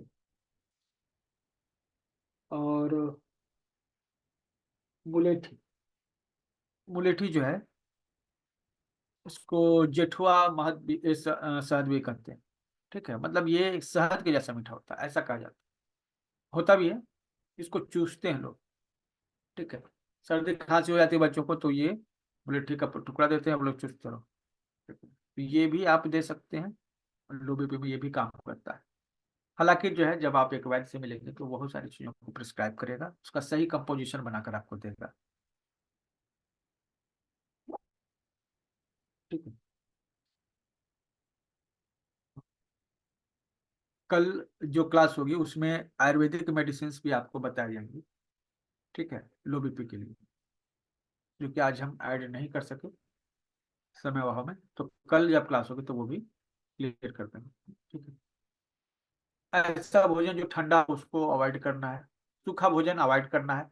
रसदार चीजें, गर्म और रसदार चीजें जो है भोजन में शामिल करनी। ठीक है। स्ट्रेस का ध्यान रखना है। ऐसी चीजें जो तनाव जो पैदा करती है उनसे दूर रहना। ठीक है। तनाव जो है बीपी को लो करने में बहुत बड़ा योगदान देता है, तो उससे दूर रहे। तो डीप ब्रीथिंग हुआ, माइंडफुलनेस एक्सरसाइज हुआ। ठीक है। ये सब ब्लड प्रेशर को बढ़ाने में योगदान देता है। तो इसमें क्या क्या योग कर सकते हैं, हम लोग इसको देख लेते हैं। तो सबसे पहले जो है, दो आसन एक जैसे लगते हैं, लेकिन दोनों में अंतर है। आपके राइट तरफ जो नीली ड्रेस में लड़की है वो कर रही है ताड़ासन। ठीक है। पैर पर जो है, पंजों पर जो है खड़ा होना है उसको, और ऊपर हाथ करके उसको देखना है। और जो महिला यहाँ पे रेड कपड़े में है, वो कर रही है क्या, वृक्षासन। ठीक है। अगर ये हाथ ऊपर कर देगी तो हो जाएगा ध्रुवासन। तो जो नीला जो कपड़े में माउंटेन पे तड़ासन है, ठीक है, ये इसमें क्या करते हैं कि हाथ को ऊपर ले जाते हैं और पंजों को ऊपर करते हैं। एड़ी को थोड़ा मतलब एड़ी को उठाते हैं पंजों के बल पर। पंजों के बल पर खड़ा होने का प्रयास करते हैं, फिर वो नीचे नॉर्मल कंडीशन में आ जाते हैं। ये करने से आपको बहुत फायदा है। ठीक है। पूरा स्पाइन पे इस पर असर पड़ता है, और पैर के पंजों पर स्पेशली असर पड़ता है। ठीक है। और ये बीपी को नॉर्मल करने में भी आपकी मदद करेगा। ठीक है।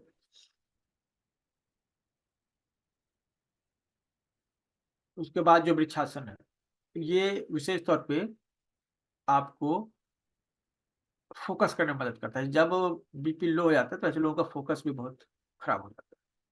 तो यह जो है फोकस को भी बढ़ाने में मदद करेगा। ठीक है। वीरभद्रासन, वीरासन, ये जो है आप देख रहे हैं, एक हाथ आगे दूसरा हाथ पीछे, आगे का घुटना मुड़ा हुआ, पीछे का घुटना सीधा। ठीक है। तो ये जो है, ठीक है, जब आप इस कंडीशन में रहते हैं तो एक्चुअली इसको वीरभद्रासन कहते हैं। क्यों?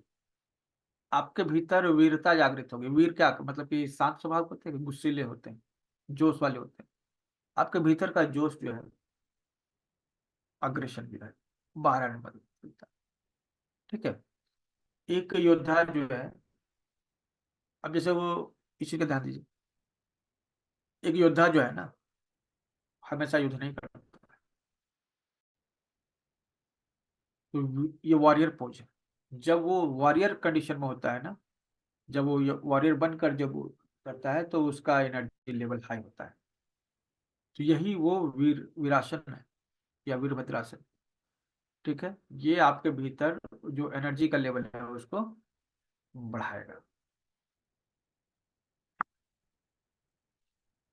तो एक जो है ना, मैंने एक तस्वीर देखी थी, बजरंग बली जो है गुस्से में थे। बहुत सारे कारों पर देखा मैंने, और गाड़ी में भी वो लगा हुआ। कुछ लोगों ने कहा कि नहीं, अब दुनिया बदल गया है, अब हम लोग शांत बैठने वाले नहीं, हम लोग अग्रेसिव। तो हमको पहले इसमें हमको पहले सोचना पड़ा, क्योंकि हम कोई भी चीज जो है ना ऐसे नहीं मतलब कि एज इट इज ले लेते हैं, हम पहले उसको सोचते हैं अपने मानसिक स्तर पर, क्योंकि दिमाग हमें भी मिला है भगवान की तरफ से। बहुत सारी कहानियां हमें पिछली याद आने लगी। ठीक है।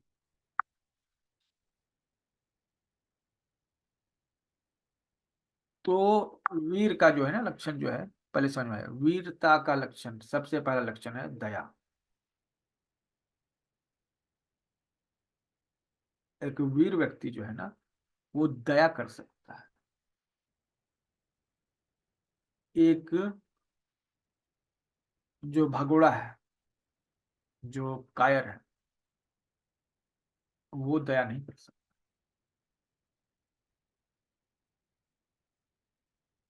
तो हम लोगों ने बचपन में पढ़ा था, रामधारी से दिनकर ने कहा था, अम,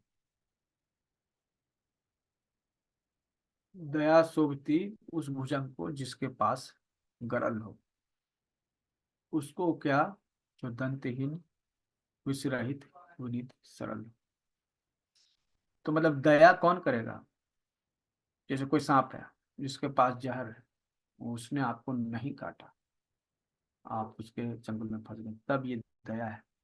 और ये दया दिखा सकता है क्योंकि उसके पास जहर है, चाहे तो आपको डस के आपका जीवन लीला खत्म कर सकता है। लेकिन जिसके पास न दांत है न जहर है, वो कहे कि जा तुमको माफ की, तो उस माफी का क्या वैल्यू? कुछ नहीं। तो जो वीर होता है वही माफ कर सकता है। ठीक है। और ऐसा नहीं है कि वो आपके हथियार नहीं चला सकता है। वीरता का पहला गुण जो है दया है। और दूसरा गुण है इच्छा शक्ति। अगर उसकी इच्छा है तो वो करेगा। ठीक है। कोई पर्सनल दुश्मनी नहीं रखेगा। अगर आपको मारना है तो मारेगा। ठीक है, क्योंकि ये उसका कर्म है। अर्जुन मतलब कि जितना लोगों को मार रहे थे तो कुछ थोड़ा उस पर दुश्मनी झेल रहे थे, उनका काम तक कर रहे थे। यही गीता में श्री कृष्ण भगवान ने कहा है। तो एक वॉरियर जो है ना, दोनों कंडीशन को फेस करता है। जो जब युद्ध का समय हो तो भयंकर जो है योद्धा बन जाता है, और जब युद्ध का समय नहीं होता है तो एकदम सौम्य होता है। एक खास बात हम इसमें बताएं, ठीक है। स्वामी जी की जो है बाबा रामदेव, इतने सारे कर्तव्य करते हैं। शरीर तो उनका बहुत ही मजबूत होना चाहिए, इतने सारे एक्सरसाइज करते हैं। तो उनके साथ उनको छूने का सौभाग्य मिला है। छूने पर वो उसी तरह उनका शरीर है जिस तरह से एक बच्चे का शरीर होता है, एकदम सॉफ्ट। तो एक बात याद आ गई, हमारे जितने भी देवता है ना, चाहे राम हो कृष्ण हो, यह नॉर्मल कंडीशन में बहुत ही सॉफ्ट और आकर्षक रहे हैं।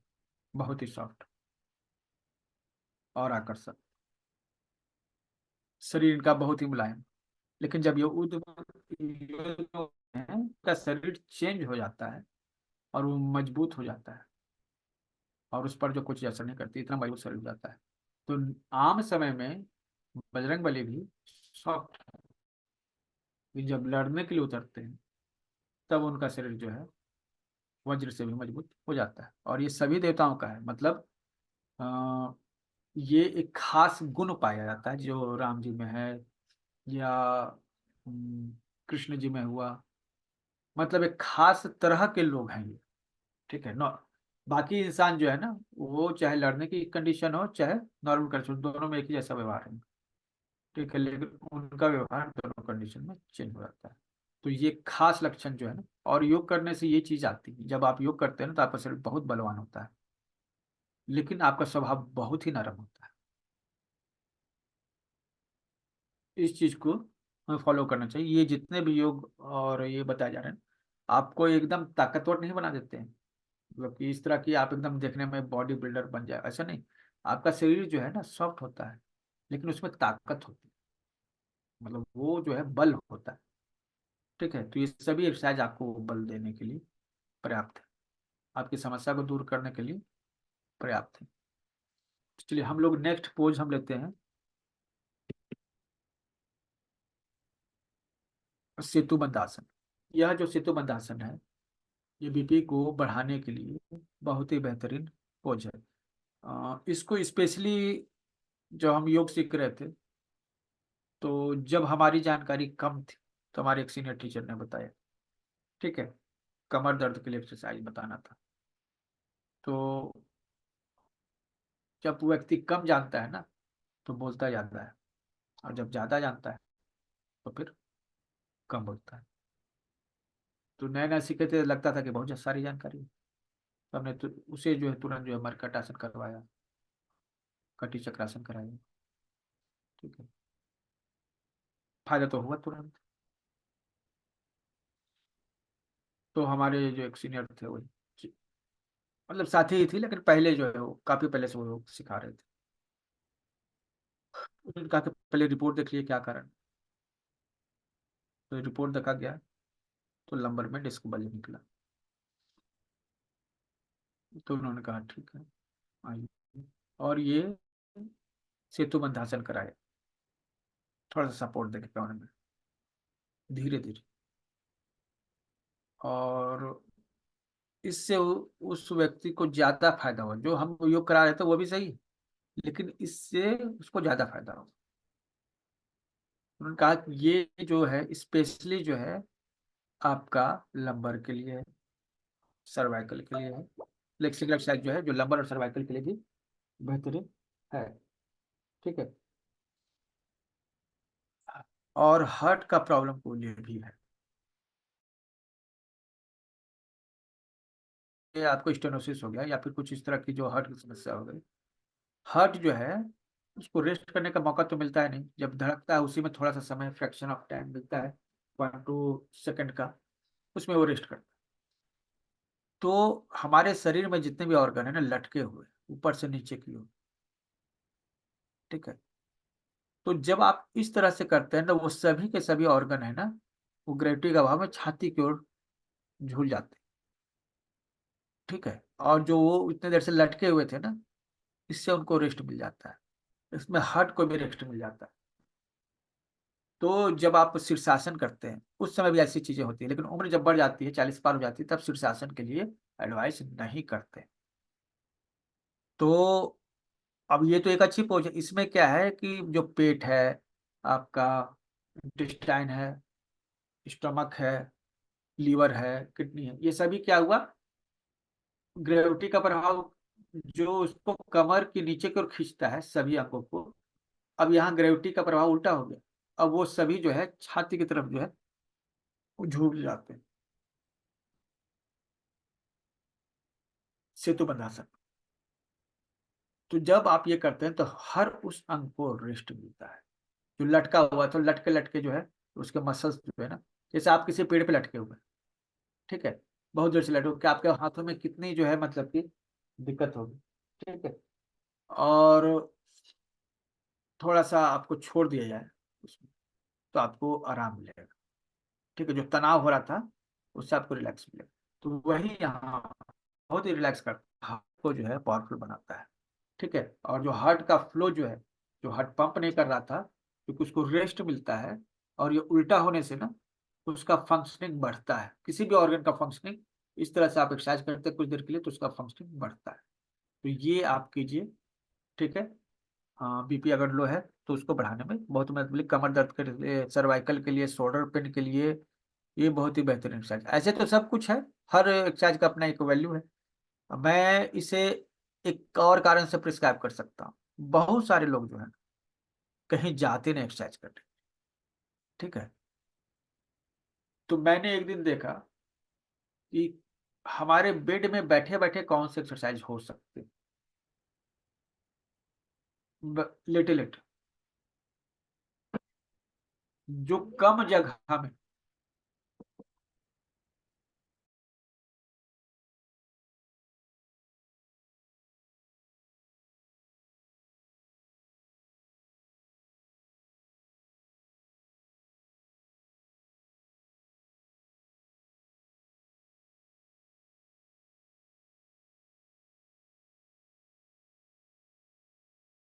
1 मिनट वेट कीजिएगा, 1 मिनट।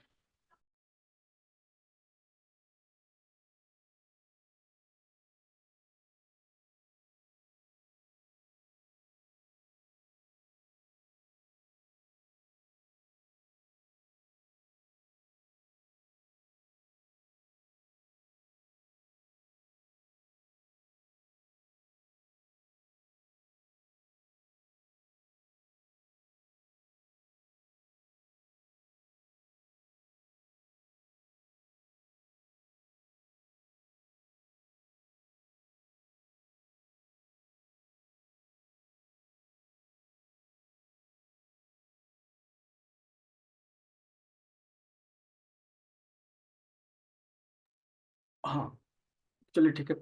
ये क्या है कि हमने कुछ जो है शायद जो है ऐसे खोजे जो बेड पर ही कर सकते, तो ये उसमें सबसे बेस्ट साइज है। इसमें सबसे कम जगह में आप बेड में लेटे लेटे कर सकते। ठीक है, सेतु बंधासन। तो ये मजेदार है, कीजिएगा, फायदा ही है।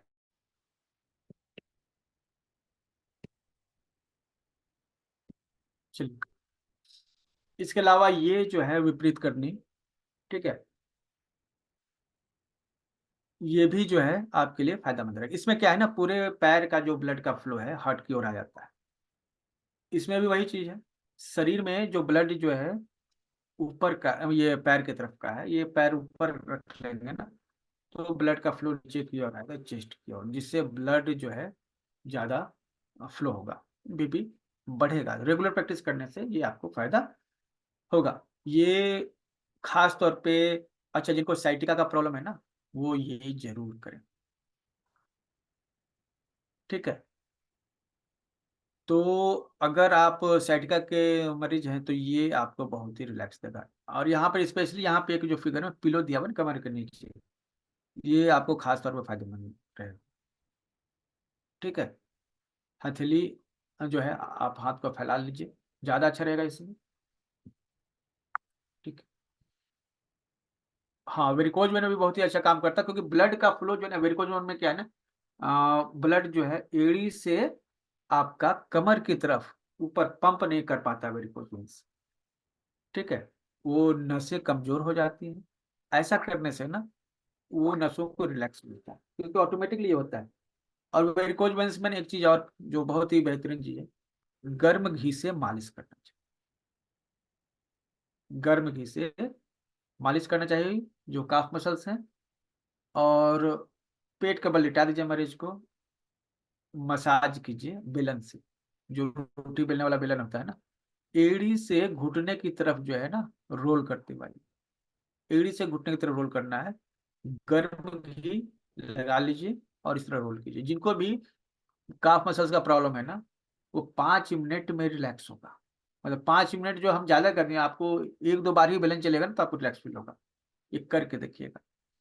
और ये तो है ही, जब कोई नहीं मिले तो ये कर लीजिए, कोई मिले तो रोल करने वाला उपाय कर लीजिए। ठीक है, हाँ, नमनेस में भी अच्छा काम करता है ये, क्योंकि ये ब्लड का फ्लो, देखिए ब्लड का फ्लो आपका जो है ना वापस जो है बैक कर रहा है ना, जो कम हो जा रहा था उसका ब्लड का फ्लो बढ़ाता है। ये ब्लड का फ्लो बढ़ाने का एक्सरसाइज है। तो नमनेस भी ब्लड के कम फ्लो होने के कारण हो जाता है। किसी खास पार्ट तक जो है ब्लड का फ्लो नहीं हो पाता है, तो वहाँ नमनेस हमें फील होने लगता है, झुंझुनी फील होने लगती है। ये उसमें भी काम करेगा। ठीक है, इम्पटी स्टमक ही करना चाहिए, ध्यान रहे। स्टमी स्टमक जो है ना एम्प्टी ही रहना चाहिए। खाना खाने के 1 घंटे बाद आप कर सकते हैं, कोई इशू नहीं है। इसके अलावा, हाँ, भुजंगासन। भुजंगासन जो है चेस्ट के लिए बहुत ही अच्छा है।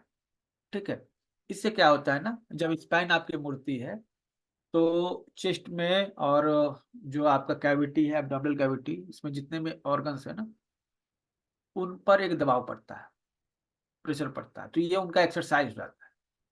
ठीक है, इसके अलावा सांस के लिए ये बेस्ट है, क्योंकि लंग्स का जो एरिया है ना, चेस्ट का एरिया पूरा खुलता है। ठीक है, जिससे ज्यादा उसको ऑक्सीजन मिलता है, जितना ज्यादा ओपन होगा उतना ही ज्यादा जो ऑक्सीजन होगा। जो लोग जो है ना ऐसा काम करते हैं ना, झुक के करने वाले, ठीक है, हाँ, सर्वाइकल में भी देखिए, जो झुक के काम करते हैं ना, तो उनका चेस्ट का एरिया कम हो जाता है, तो चेस्ट जो है पूरा एक्सपेंड होने का मौका नहीं मिलता है। रेगुलर काम करने से चेस्ट में एनर्जी की कमी हो जाती है। तो हम लोग इसको कहते हैं लंग्स की deficiency, lungs energy deficiency acupressure में।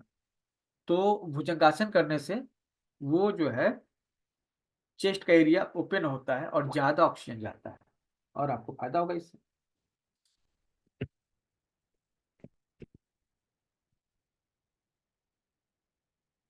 बालासन, चाइल्ड पोज, यह जो है इस तरह से इसको माना जाता है बालासन, कि यह जो है हृदय की मालिश करता है।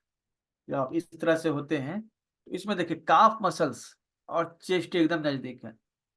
आपके पैर के काफ मसल सेकंड हट कहलाते हैं। हट तो अपना है ही, फर्स्ट हट। जो काफ मसल से उनको भी हट कहा जाता है, सेकंड हट। तो ये दोनों उतना ही ज्यादा जो है हृदय को जो है आराम मिलेगा, रिलैक्सेशन फील होगा। तो काफ मसल्स जो है, आप इस तरह से, तो ये हार्ट के लिए आराम का काम हुआ। आप कोई भी एक्सरसाइज कीजिए, आप लेटे हुए हैं, ठीक है, और घुटनों को मोड़िए, पवन मुक्तासन कीजिए, ठीक है। बैक पेन में भुजंगासन करना ही करना है, ठीक है।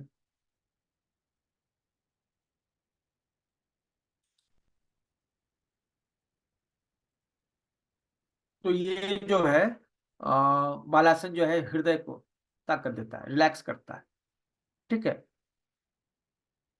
सर्वाइकल में भी ये काम आएगा। सर्वाइकल में एक्चुअली क्या होता है ना, व्यक्ति का ईगो बहुत बढ़ जाता है, घमंड हो जाता है। और जबकि ये करने से उसका घमंड कम हो जाता है, बालासन करने से ईगो कम हो जाता है, जिसके कारण से उसका सर्वाइकल भी ठीक हो जाता है, ठीक है। और शवासन,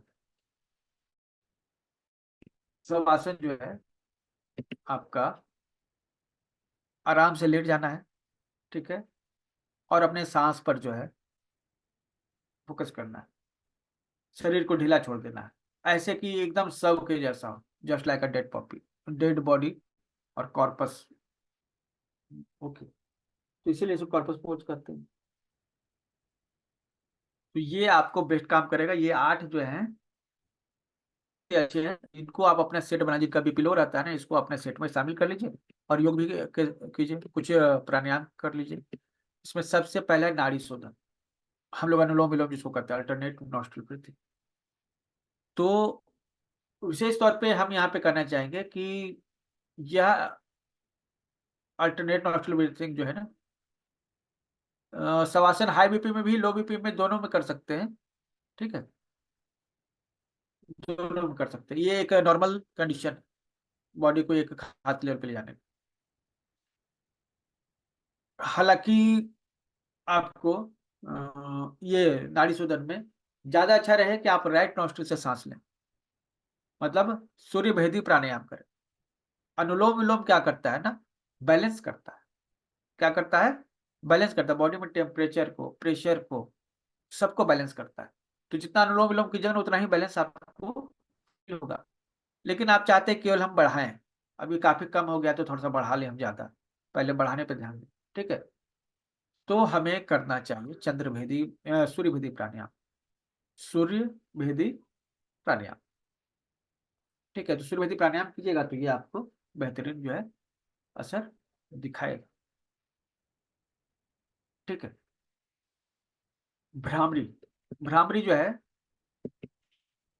जब आप कर मिलती है आपके बीपी को, जो लो हो गया है उसको बढ़ाने में, ठीक है। तो भ्रामरी प्राणायाम कर सकते हैं। कान को बंद करना है, ठीक है। कान में जो ट्रैगस वाला हिस्सा है उसको दबाते हैं तो कान बंद हो जाता है। और फिर आंख को भी बंद करना है, मुंह को भी बंद करना है, उंगली रख देते हैं ओठ के कोने पर। इसमें इस तरह से आवाज करते हैं। जब इस तरह से आप आवाज करते हैं तो बहुत एनर्जी का लेवल आपका बढ़ता है, एनर्जी वाइब्रेशन आपको ज्यादा मिलता है, और इसके कारण से बीपी आपका बढ़ता है, एनर्जी का लेवल बहुत ज्यादा बढ़ता है, ठीक है। ये आपके ब्रेन को शांत करने के भी काम आता है। ऊंचाई प्राणायाम, ठीक है, ये थायराइड से जुड़ा हुआ है। कई बार थायराइड जो है हाइपो हो जाता है, ठीक है, ये हाइपोथायराइड हो जाता है, उसके कारण जो है आपको बीपी लो हो जाता है। तो ऊंचाई प्राणायाम आपके थायराइड का प्रॉब्लम भी ठीक करता है, और आपका लो बीपी का प्रॉब्लम भी ठीक करता है, ठीक है।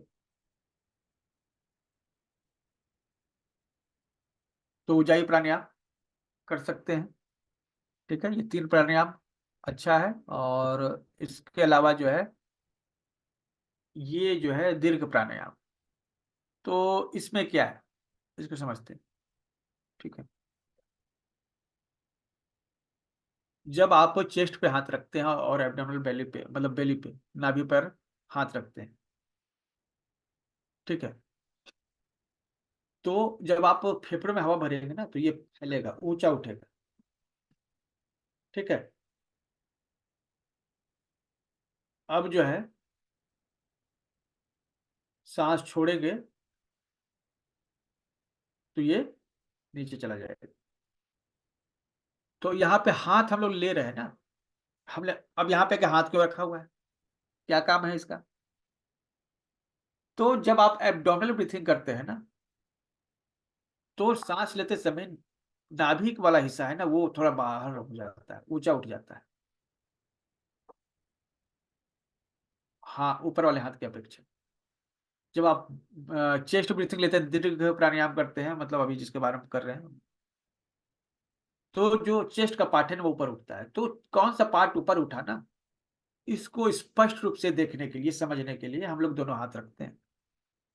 और जब दोनों हाथ रख रहे हैं इस तरीके से, तो हमारा जो मतलब कि कंटिन्यू हमें पता चल रहा है कि कौन हम चेस्ट से सांस ले रहे हैं या फिर एब्डोमिनल ब्रीथिंग ले रहे हैं।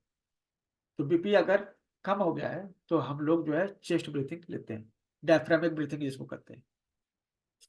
तो इस तरह से हाथ रख के जो है ये करते हैं। और जो सबसे अच्छा है कपालभाति। कपालभाति जो है पेट में सांस को तेजी से छोड़ते हैं, पेट अंदर चला जाता है सांस छोड़ते समय। लेकिन यहाँ ध्यान रखिए, जब भी आप कपालभाति कीजिए, अधिकतर लोग करते ही होंगे या जानते होंगे, आप कपालभाति करते समय आपका फोकस होना चाहिए नाक से सांस छोड़ने पर, ना कि पेट अंदर करने पर। पेट अपने आप अंदर चला जाना चाहिए, पेट पर फोकस नहीं करना, सांस छोड़ने पर फोकस करना। ठीक है। तो ये कीजिए कपालभाति। बीपी को बढ़ाने के लिए बेस्ट एक्सरसाइज में है, शरीर को गर्म भी करता है, प्रेशर और टेम्परेचर दोनों बढ़ाता है।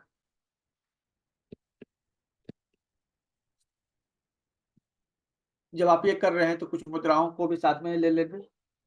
ज्ञान मुद्रा सबसे पहले, सबसे ज्यादा पॉपुलर मुद्रा ये कहलाती है, ज्ञान मुद्रा। ठीक है। ये तनाव को कम करती है और मानसिक जो समस्याएं हो जाती है ना बीपी लो होने से, उन सभी को दूर करती है। जो मानसिक समस्याएं बीपी लो होने से हो जाती है उन सभी को ये ठीक करता है। ठीक है। प्राण मुद्रा, जो भी आप देखिए, प्राण मुद्रा में क्या है ना, छोटी उंगली जो है जल तत्व को इंडिकेट करती है, और ये रिंग फिंगर ये आपको जो है पृथ्वी तत्व को इंडिकेट करती है। मतलब शरीर में तो आपको भोजन और पानी की जरूरत पड़ती है। तो स्मॉल फिंगर जो है आपके शरीर में जल तत्व को, क्योंकि यहाँ पर क्या डिहाइड्रेशन का प्रॉब्लम कहा जाता है कि लो बीपी है, तो आपको की मात्रा जो है बढ़ानी चाहिए और भोजन अच्छा करना चाहिए। अब भोजन से जो एनर्जी मिलेगी उस एनर्जी को अर्थ एलिमेंट करते हैं, पृथ्वी तत्व करते हैं। तो ये करने से पृथ्वी तत्व और जल तत्व दोनों बढ़ जाते हैं। पृथ्वी तत्व और जल तत्व, जो फूड से जो एनर्जी मिलने वाली होती है ना, और ब्लड से जो एनर्जी मिलने वाली होती है वो मिलती है। तो ये बहुत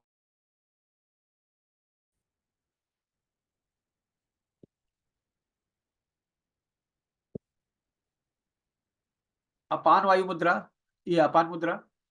अपान मुद्रा जो है ना एक्सक्रीटरी सिस्टम को मजबूत करता है, मतलब आपके शरीर में जो भी टॉक्सिन्स हैं के लिए अपान मुद्रा काम करता है। ठीक है। तो शरीर में जैसे हमने कहा कि आम रस जो है ज्यादा हो जाता है, आम वात, आम पित्त, आम कफ जिसको हम लोग कहते हैं। तो ये आम जो है भोजन के सड़ने से पैदा होता है और डाइजेस्टिव सिस्टम को चोक करके रखता है, तो हमें उसको निकालना है ना बाहर। तो कारण तो ये भी है। तो यह जो है अपान मुद्रा उस सड़ा हुआ भोजन को शरीर से निकालने में आपकी मदद करता है। इससे आपका जो है, जो भोजन जो है जो आपने खाया वो सही से पचता है, उसका न्यूट्रिशन आपको मिलता है और शरीर से कचरा बाहर करता है। ठीक है। वायु मुद्रा। ठीक है, रुकिए।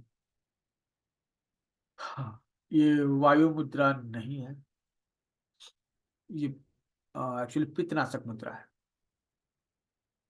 ठीक है। ये पित्त को कंट्रोल करने वाली मुद्रा है। चलिए इसको हम लोग छोड़ेंगे, ये आपको स्लाइड में संशोधित कर दिया जाएगा। जो वीडियो देख रहे हैं वो ध्यान दें, उन्हें वायु मुद्रा मिलनी है, ये गलत मुद्रा का तस्वीर लग गया है, सॉरी फॉर दैट। ठीक है, ये कफ ये पित्तनाशक मुद्रा है।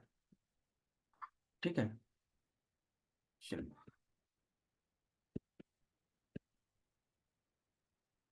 और यहाँ पे एक डाइट चार्ट दिया गया है। नॉर्मली जो आयुर्वेदिक जो डॉक्टर्स होते हैं वो इस तरह का डाइट चार्ट देते हैं, तो आप इस डाइट चार्ट को भी फॉलो कर सकते हैं। तो इस डाइट चार्ट में जो है क्या क्या है। ठीक है, सुबह में जो है 6 बजे अगर आप उठते हैं, ठीक है, आपको हालांकि 4 बजे हमारे स्टूडेंट जितने हैं 4 बजे उठते हैं, 5 बजे सब योग करना स्टार्ट कर देते हैं 4 बजे से उठकर। तो खैर, जो उठ रहे हैं 6 बजे उनके लिए है नॉर्मल। फिर सुबह 6 से 8 बजे के बीच में जब आप उठते हैं तो गुनगुना पानी पीना है। ठीक है, इसमें नींबू जो है, नींबू का रस मिलाकर आपको पीना है, जिससे आपका पाचन तंत्र मजबूत होगा। सुबह सुबह खाली पेट आपको ये करना है। ठीक है, नाश्ता 8 बजे तक करना है। ठीक है, तो इसमें घी जो है, ठीक है, यूज करना है। ठीक है, और इसमें आप बनाना दे सकते हैं, दालचीनी दे सकते हैं। ये एक पहला ऑप्शन है। दूसरा ऑप्शन है अ, जो ड्राई फ्रूट्स है वो आप लीजिए।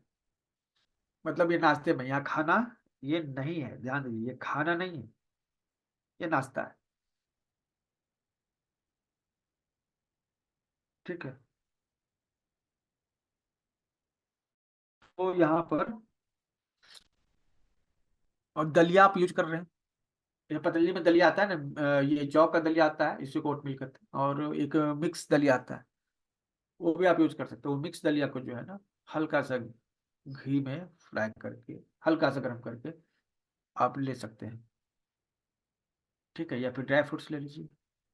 दोनों में से कोई भी एक चीज आप ले सकते हैं। आप अल्टरनेट भी कर सकते हैं, एक दिन जो है दलिया ले लिया, एक दिन जो है ड्राई फ्रूट ले लिया। ठीक है,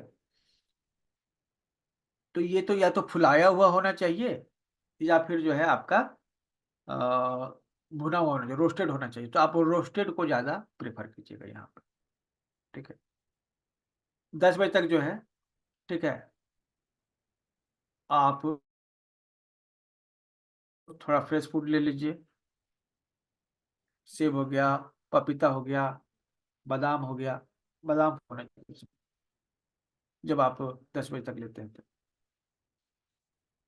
12 बजे, अच्छा ये भर सुनिए, ये जो 10 बजे आप ले रहे हैं ना, ये पूरा भर पेट खाइए।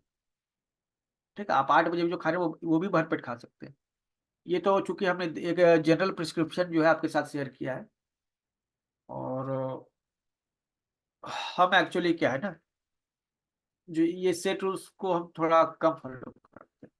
ठीक है, जनरल प्रिस्क्रिप्शन जो आयुर्वेदिक डॉक्टर्स देते हैं, एलोपैथी डॉक्टर्स देते हैं, उसमें बार बार खाने के लिए बताते हैं, और हमारा जो विश्वास है कि बार बार नहीं खाना चाहिए। शरीर का बॉडी क्लॉक जो है ना उस हिसाब से काम नहीं करता। तो खैर ठीक है, एक सेट रूल्स है, उसको फॉलो करना तो हमने आपको दिया, इसको आप समझ लीजिए। अधिकतर जगह आपको इसी तरह का चार्ट मिलेगा, आप इसमें कुछ कम बेसिक कर सकते हैं। ठीक है,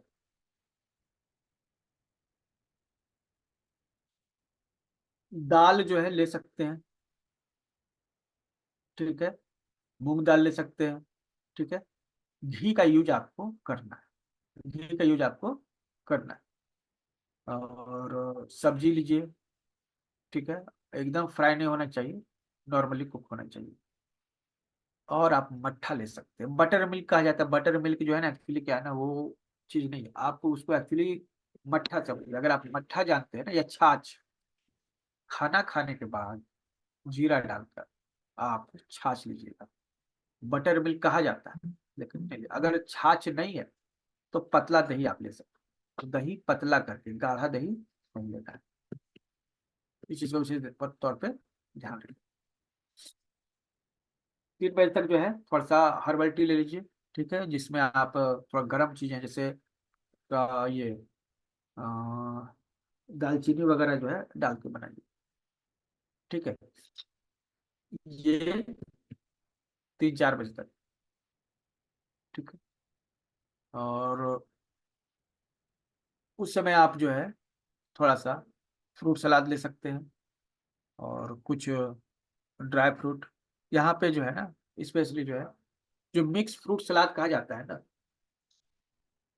उसको हम कहते हैं कि आप बहुत सारा फ्रूट को सलाद मत बनाइए, 2-3 फ्रूट लीजिए, ठीक है, और खाइए।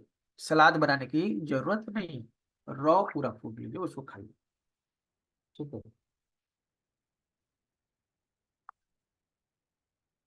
इसके अलावा शाम को 7 बजे तक, 7-8 जो समय है उसमें, जो खाने का समय है, ठीक है, 7 मतलब 8 बजे के पहले का समय जो है आपको ये खा लेना है, ठीक है। तो अब वेजिटेबल खिचड़ी ले सकते हैं, ठीक है। अब इसमें जो है बासमती राइस जो है वो ज़्यादा अच्छा काम करेगा, या फिर अरवा चावल भी जो है, अरवा चावल आप जान रहे होंगे, 2 तरह का चावल होता है, एक उसना एक अरवा। जब धान को उबाल देते हैं बॉयलर में, ठीक है, उसके बाद जो है उससे जब चावल निकलता है तो उसना चावल होता है, उसने चावल, ठीक है। और जो चावल जो है धान को बिना उबाले निकाला जाता है, फिर वो अरवा चावल कहलाता है। तो अरवा चावल आप यहाँ पर ले सकते हैं, ठीक है।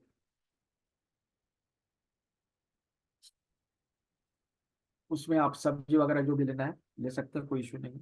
रात को सोने के पहले हल्दी वाला दूध जो है लीजिए, ठीक है। इसमें थोड़ा आप शहद मिला सकते हैं, और हमने कहा सतावर आप मिला सकते हैं, हल्दी के साथ सतावर मिला सकते हैं, और अश्वगंधा भी मिला सकते हैं, ठीक है।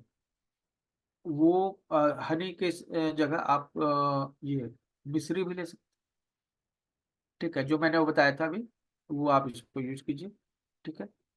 और ये सोने के पहले आप जो है ना बादाम, जो पिसा हुआ बादाम डालकर दूध में भी पी सकते हैं। अब जैसा जिसकी इच्छा है वो कर सकते हैं, स्लाइड आपके पास रहेगी तो आप उसको अच्छे से समझ सकते हैं, ठीक है। हालांकि हमें होम्योपैथी मेडिसिन के बारे में ज़्यादा जानकारी है नहीं, लेकिन पहले हमारे यहाँ रेगुलर होम्योपैथी मेडिसिन की क्लासेस होती रही, ठीक है। तो अभी चूंकि हम ही सब क्लास ले रहे हैं, संजय सर अब फिर से आएंगे तो डिटेल से आपको हर मेडिसिन के बारे में बताएंगे। उनकी अच्छी प्रैक्टिस है होम्योपैथी में, ठीक है। तो उनकी जो क्लासेज हुई थी लास्ट बार यहाँ पर जो है, उसमें ये 6 जो दवाएं जो है उसमें बताई गई थी, जो लो बीपी की क्लास हुई थी, तो उसको मैंने यहाँ पर रखा, ठीक है। और ये जो है, ठीक है, आपको अगर जानकारी हो होम्योपैथी मेडिसिन का तो इससे आप गाइडलाइन ले सकते हैं, एज ए प्रिस्क्रिप्शन इसको नहीं लीजिएगा जब आपके पास से पीडीएफ आएगी। अगर आपको जानकारी है पहले तो ये आपको हेल्प करेगा, ठीक है। तो जो टॉप 6 मेडिसिन जो काम आती है होम्योपैथी में लो बीपी के लिए मैंने यहाँ शेयर किया, ठीक है। अपनी समझ के अनुसार, नॉलेज के अनुसार इसका यूज आप कर सकते हैं। ये पहले जो क्लासेस हमारी हुई है उनमें इसे ऑलरेडी बताया जा चुका है इन मेडिसिन के बारे में। अच्छा, ये एक्यूप्रेशर में जो लो बीपी का क्या कारण होता है, ये यहाँ पर जो है, अच्छा ये कारण जो है बीट अटैक है, हाँ। तो लीवर का सबसे पहले लीवर डिफिशिएंसी एक कारण है, ठीक है। हार्ट ब्लड डिफिशिएंसी, हार्ट में ब्लड की कमी, या हार्ट में यीन की कमी हो गई, हार्ट में यांग की कमी हो गई, हार्ट में की कमी हो गई। देखिए ये चारों चीजों ब्लड डिफिशिएंसी, ये जो है हार्ट के साथ जो है ना, कमी क्या हो सकती है, यीन की कमी हो सकती है, यांग की कमी हो सकती है, की कमी हो सकती है, ब्लड की कमी, यही 4 चीजें हैं जो कम होती है, ठीक है। और हमने बताया है कि अगर आपको एक्यूप्रेशर जानना है तो 4 चीजों का नॉलेज होना चाहिए। एक की का नॉलेज होना चाहिए, एक ब्लड का नॉलेज होना चाहिए, फिर यीन का नॉलेज होना चाहिए, और यांग का नॉलेज होना चाहिए। यीन यांग की ब्लड, ये 4 चीज अगर आप समझ गए तो एक्यूप्रेशर आप समझ गए, ठीक है। तो हमने की और ब्लड का ऑलरेडी जो है डिटेल क्लास ले लिया है ऑलरेडी। यीन और यांग का क्लास लेंगे तो ये 4 जो है वो कैटेगरी ये पूरी हो जाएगी। तो हार्ट में चारों कम होगा तो बीपी लो हो सकता है, ब्लड की कमी से भी बीपी लो हो सकता है, हार्ट में यीन की कमी से भी बीपी लो हो सकता है, यांग की कमी से भी बीपी लो हो सकता है, की कमी से भी बीपी लो हो सकता है।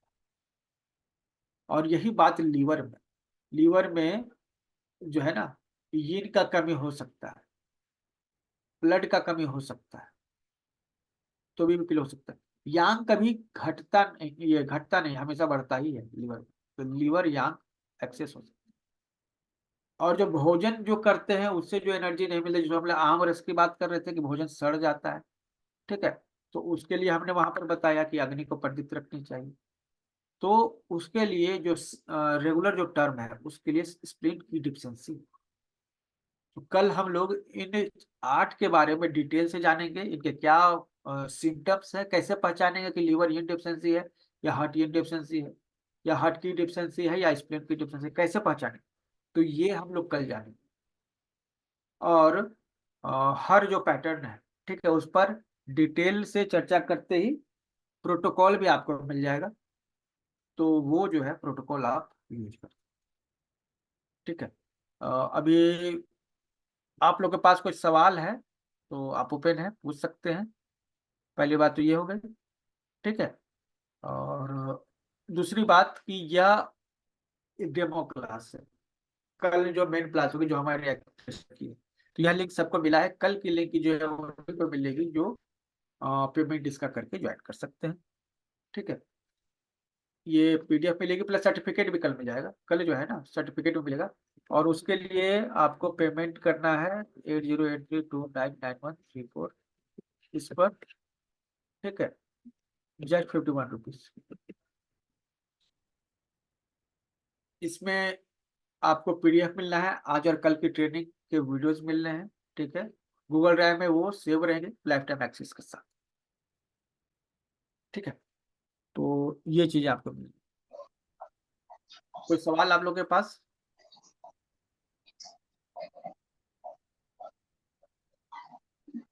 आपको जब ये ऐड मिला होगा ना उसके साथ जो है ग्रुप का लिंक भी मिला होगा, ठीक है, जो जूम लिंक के साथ ग्रुप का लिंक भी मिला होगा, उसी ग्रुप में इंफॉर्मेशन आपको एक्स्ट्रा मिल जाएगी।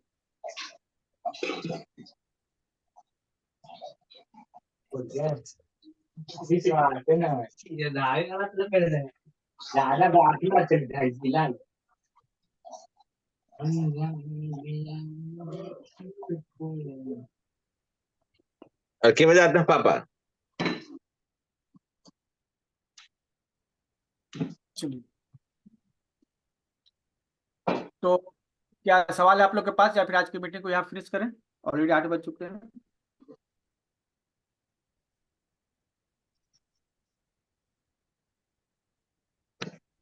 नमस्ते सर। हाँ हेलो। हाँ बताइए। हाँ सर, मेरी लो बीपी हमेशा ही 60 और 103 ऊपर का रहता है। तो मुझे सिर में दर्द अक्सर रहता है, तो वो इसकी वजह से हो सकता है क्या?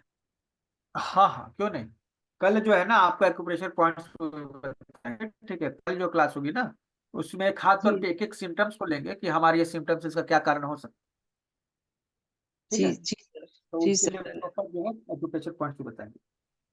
जी जी सर, धन्यवाद। कल जरूर ज्वाइन कीजिएगा, कल का जो है ना जूम लिंक अलग रहेगा, ये नहीं रहेगा, ठीक है। ओके सर, धन्यवाद। सर, प्रेगनेंसी में जो बीपी लो होता है उसमें शहद कारगर रहेगा? हाँ कारगर है।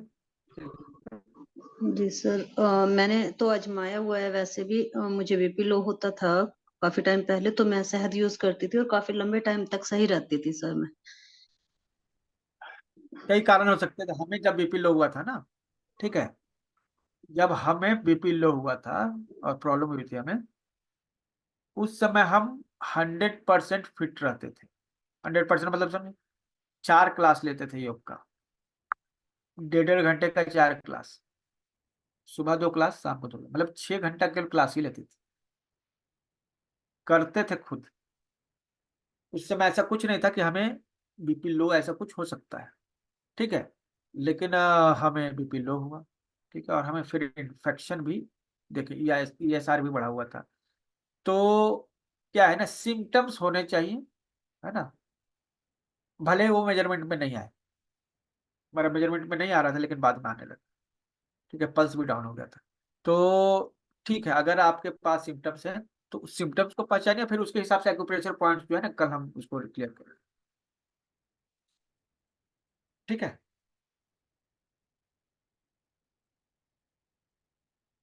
और एक चीज जो है ये जो 1 दिन का या 2 दिन का भी हमने कर दिया है, हर डिजीज के लिए मास्टर क्लास, इसके बारे में आप लोग के पास कुछ सुझाव है तो बताइए, कुछ विशेष सुझाव जिसे हमें फॉलो करना चाहिए, यहाँ पर कुछ ऐड करना चाहिए, कुछ निकालना चाहिए, ऐसा कुछ अगर है तो बताइए। कल क्लास है, कल उस क्लास में ही इसको इम्प्लीमेंट कर लें, और कोई भी सलाह है तो ठीक है। सर सर वेट लॉस के लिए भी ऐसे क्लास रखे 2 दिन के लिए।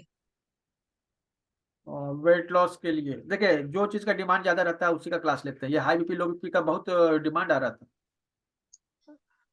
अच्छा ठीक सर। है।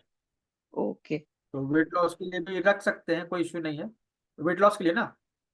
जी सर। ठीक है। और अभी हमने एक सीरीज स्टार्ट की है, वो है वो भी लंग्स डिजीज मास्टर क्लास, ठीक है। इसका ऐड भी आप लोग को शायद आज आ गया होगा। इसमें आपको एनाटॉमी और फिजियोलॉजी लंग्स की बताई जाएगी, ठीक है। एक्यूप्रेशर के पॉइंट ऑफ व्यू से, आयुर्वेदिक के पॉइंट ऑफ व्यू से आपको बताया जाएगा, ठीक है। प्लस जितने भी एक्यूप्रेशर पॉइंट्स हैं हर लंग्स चैनल के, सबको एक एक करके बताया जाएगा, इसका क्या फंक्शन है, इसका क्या लोकेशन। लंग्स चैनल से रिलेटेड जितने प्रोटोकॉल्स हैं वो सभी बताए जाएंगे। और लंग्स की जो एडवांस डायग्नोसिस होती है, जिसमें हम लोग एक्यूप्रेशर पॉइंट्स जो होते हैं, प्रोटोकॉल्स होते हैं, वो सभी आपका अल्टीमेट लेवल पे बताया जाएगा। ये 10 दिन की क्लास रहेगी और ये 23 तारीख से स्टार्ट होगी, ठीक है। तो 10 दिन का ये क्लास है, इसकी फी है 251 रुपीज, जो पहले 30 लोग हैं उनके लिए, और जो हमारे हेल्थ क्लब के मेंबर्स हैं, ठीक है, उनके लिए ऑलरेडी फ्री ऑफ कॉस्ट, ये फ्री ऑफ कॉस्ट है, ठीक है। तो आप सभी इसको ज्वाइन कर सकते हैं, कोई इश्यू नहीं है इसके लिए। इसकी ऐड जो है आपको मिल जाएगी। ऐसे ये जो हर वीक जो एक क्लास ला रहे हैं, इसमें अगर आप कुछ विशेष तौर पे सलाह देना चाहें तो जरूर सलाह दीजिएगा, ठीक है।